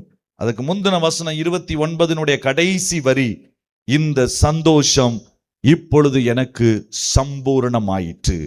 மிகுந்த ஆனந்தத்திலே, மிகுந்த தாழ்மையிலே இந்த ஊழியத்தை அழகாய் செய்து முடித்தான். இவன் சாதனையாளராய் மாறினதற்கு காரணம் என்ன தெரியுமா? இவன் இயேசுவை கட்டாயத்தின் பேர்ல பின்பற்றல தம்பி. கிறிஸ்தவ குடும்பத்துல பிறந்ததுனால பின்பற்றல. அவன் சொன்னான், இந்த சந்தோஷம் எனக்குள் சம்பூரணம். இயேசுவை பின்பற்றது ஏதோ அழுத்தம் அல்ல. இயேசுவை பின்பற்றி ஆவிக்குரிய வாழ்க்கையில வாழ்ந்தா வினோதம் அல்ல. அது ஒரு நிறைந்து வழிகிற ஒரு சந்தோஷம். அது சந்தோஷத்தின் சம்பூரணம். அதனாலதான் அவன் தைரியமா சொன்னான், இந்த இயேசுவுக்காய் ஓடினதிலே எனக்கு சந்தோஷத்தின் சம்பூரணம். அவர் பெருகட்டும் நான் சிறுகட்டும் என்று சொல்லி தன்னுடைய ஓட்டத்தை முடித்தான். கொஞ்ச வருஷங்களுக்கு முன்னால நான் ஸ்ரீலங்காவுக்கு நான் போயிருந்தேன் ஊழியத்திற்கு. அந்த ஸ்ரீலங்காவுக்கு ஊழியத்திற்கு போன இடத்துல வவுனியா என்கிற ஒரு இடம் இருக்குது. அங்க விடுதலை புலிகள் அதிகமாக இருந்த அந்த நாட்கள், அந்த இருந்த இடங்கள். அங்க இருந்த ஒரு பாஸ்டர்ட்ட ஒரு குட் ஃப்ரைடே அன்னைக்கு ஊழியத்தை முடிச்சுட்டு நாங்கள் கிளம்பும் போது அந்த பாஸ்டர் சொன்னாரு, இங்க இருந்து கொஞ்சம் தூரம் தான் அவரு பிரபாகரன் அவர் வாழ்ந்த அந்த பகுதிகள், புது குடியிருப்பு பகுதிகள்லாம் இருக்குது. கடைசி யுத்தம் நடந்த முல்லைத்தீவு இருக்குது கடற்கரையில. அங்க ஒரு பாஸ்டர் இருக்கிற 2 பேரு, நீங்க பார்த்துட்டு போங்கன்னு சொல்லி, சரின்னு சொல்லி நாங்க ஒரு அரேஞ்ச் பண்ணியிருந்தாரு. நாங்க போய் சேர்ந்தோம். அது கிட்டத்தட்ட மெயின் ரோட்ல இருந்து கடற்கரை நோக்கி செல்லக்கூடிய ஒரு ரூட்டு. அங்க போக போக உள்ள போக போக ஃபுல்லா 2 பக்கமும் கடற்கரை மணல், அது நடுவில் ரோடு போட்டிருக்கிறாங்க. முல்லைத்தீவுக்கு கொஞ்சம் முன்னால, அதுதான் முல்லைத்தீவு தான் கன்னியாகுமரி மாதிரி கடைசி. நாங்க சொல்ற இடம் அந்த புது குடியிருப்புன்றது நாகர்கோவில் மாதிரி உள்ள ஏரியா. அந்த இடத்துல வண்டியை நிப்பாட்டிட்டு கடற்கரை மணல்ல கடற்கரை நோக்கி நடந்தோம். அங்க ஒரு சின்ன சர்ச், அதுல ஒரு சின்ன, அதுக்கு பக்கத்துல ஒரு வீடு, அதுலதான் அந்த பாஸ்டர் உட்கார்ந்து இருந்தார். அந்த பாஸ்டர்கிட்ட, அவர் பேர் பாஸ்டர் ஆண்ட்ரூஸ், அவர்கிட்ட சாட்சி கேட்கறதுக்காக போயிருந்தோம். நீங்க கண்டிப்பா அவரை போய் பார்த்துட்டு போங்கன்னு சொன்னதுனால அந்த பாஸ்டர் வரவேற்றார், உட்கார வச்சாரு. பாஸ்டர் உங்களுடைய சாட்சிகளை சொல்லுங்கன்னு. என்ன தெரியுமா சொன்னாரு? முதல்ல தன்னுடைய காலை தான் காமிச்சாரு. பேண்ட்டை தூக்கிட்டு முட்டுக்கு கீழே உள்ள கால் முழுவதும் தழும்புகள், புண் வந்து அழுகி ஆறின தழும்புகள். பாஸ்டர் இது என்னது என்று கேட்டபோது சொன்னார், நான் விடுதலை புலிகள் இயக்கத்துல நானும் ஒருவனாய் இருந்தேன். காடுகள்ல ஓடும் பொழுது 3 முறை என்னை விஷ பாம்புகள் கடித்தது. செத்து போயிருவேன்னு சொன்னாங்க. பச்சளையை கட்டிட்டு வெளியில வந்து வைத்தியம் பண்ண முடியாது. வெளியில வந்திருந்த நேரங்கள்ல விசுவாசத்தை எனக்கு சொல்லி கொடுத்த ஒரு அக்கா இயேசுவின் நிமித்தம் எனக்கு ஜோம் பண்ணி சில பச்சளைகளை கொடுத்தாங்க. முதல் முறை சுகமான, 2வது முறை சுகமான, 3வது முறை சுகமாகும் போது அவங்க சொன்னாங்க, கர்த்தர் உனக்கு தருகிற வாய்ப்பை நீ புரிந்து கொள்ளவில்லையான்னு சொல்லி, அன்னைக்கு நான் ரட்சிக்கப்பட்டேன், அந்த இயக்கத்தை விட்டு வெளியில வந்தேன், வன்முறை வேண்டாம் என்று சொல்லி. அதற்கு பிறகு ஆண்டவர் என்னை பாரப்படுத்தினார், ஏதாகிலும் இந்த ஜனங்களுக்கு செய்யணுமேன்னு சொல்லி. இயேசுவை பற்றி தெரியாம இருக்கிறாங்களேன்னு இந்த சுவிசேஷ ஊழியத்தை ஆரம்பித்தேன். கொஞ்ச நாள் சபையை ஆரம்பிக்க கர்த்தர் உதவி செய்தார்.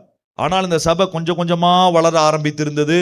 2009வது வருஷம் பிப்ரவரி மாசத்துல திடீர்னு ஒரு அனௌன்ஸ்மெண்ட் வந்தது, இலங்கை அரசாங்கம் இந்த பகுதிகளை முழுவதும் குண்டு போட்டு அழிக்க போறாங்கன்னு சொல்லி.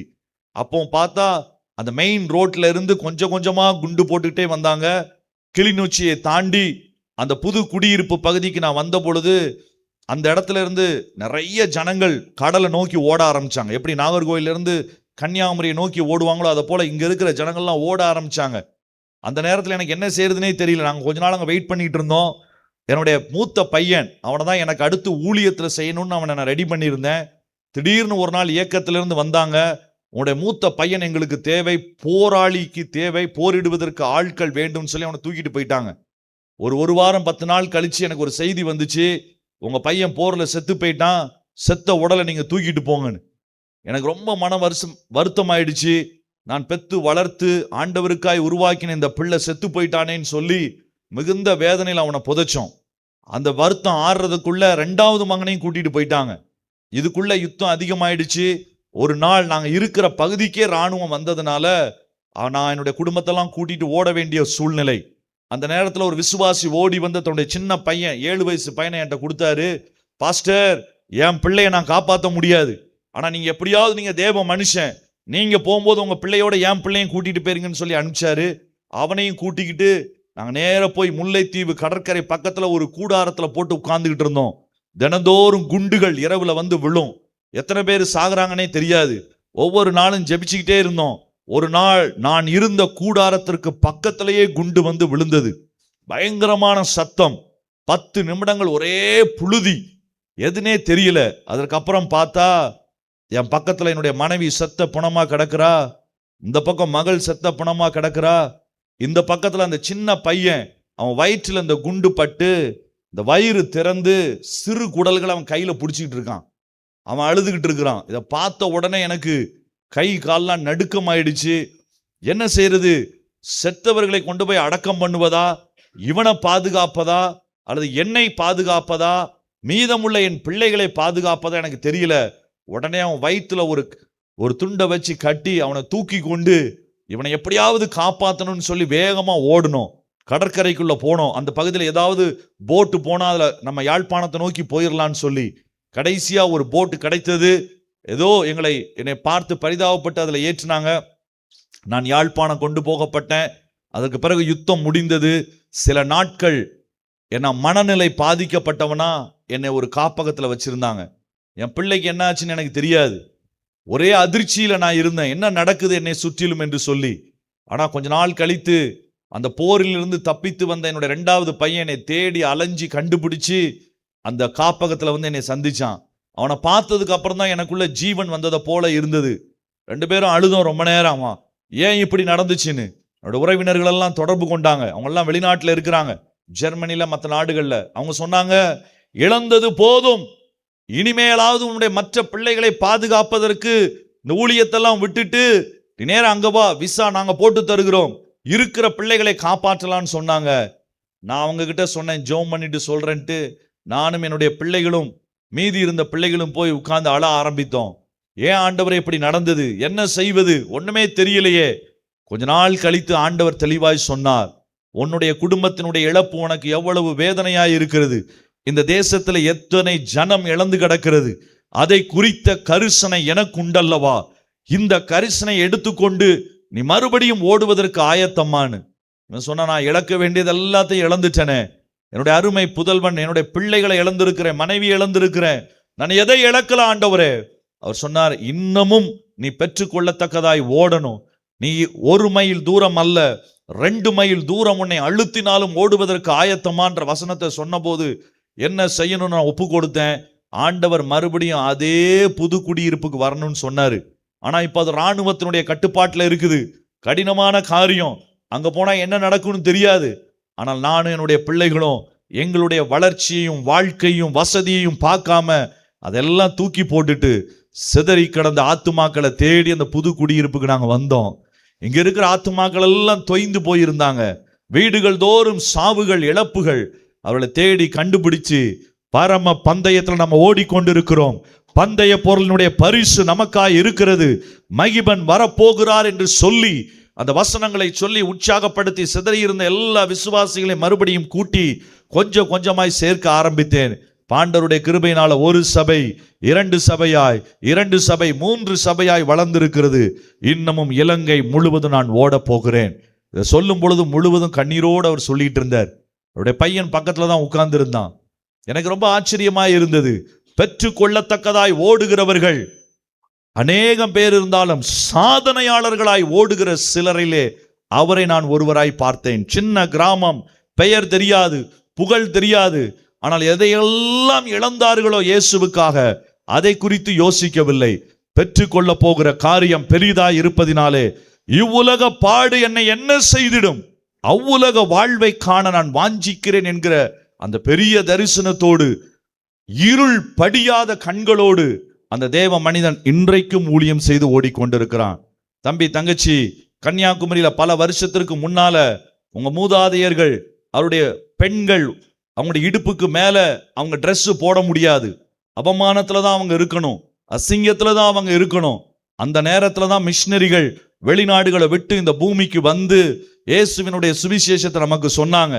இன்னைக்கு தமிழ்நாட்டிலே மிக அதிகமான கல்லூரி படித்தவர்கள், வசதி உள்ளவர்கள் இருக்கிற மாவட்டத்துல முதல் இடத்துல கன்னியாகுமரி வந்ததற்கு காரணம் இங்கு விழுந்த மிஷினரிகளின் ரத்தம், இங்கு விழுந்த மிஷினரிகளினுடைய வேர்வை, அவர்களுடைய முழங்கால் தடங்கள், காலணி அணியாமல் அவர்கள் நடந்த தெருக்கள். இதனுடைய வெளிச்சத்துல தான் இன்னைக்கு நீயும் நானும் ஆசீர்வதிக்கப்பட்டிருக்கிறோம். கேள்வி என்ன? உன்னில் உள்ள வெளிச்சம் இன்னமும் இந்த தேசத்திற்கு வேண்டுமே. உனக்குள் தேவன் தர இருக்கிற காரியம் இன்னும் பெரிய பரிசு பொருட்களை பெறுகிறவனாய் மட்டுமல்ல, சாதித்து மற்றவர்களையும் பெற வைக்க வேண்டுமே. நீ என்ன செய்ய போகிறாய்? இந்த வாலிப வயதில் என்ன செய்ய போகிறாய்? வரக்கூடிய நாட்கள்ல என்ன செய்ய போகிறாய்? இந்த கேள்வியோடு நம்ம இருக்கிற இடங்களிலே அப்படி நம்ம முழங்கால் படியிடுவோம்.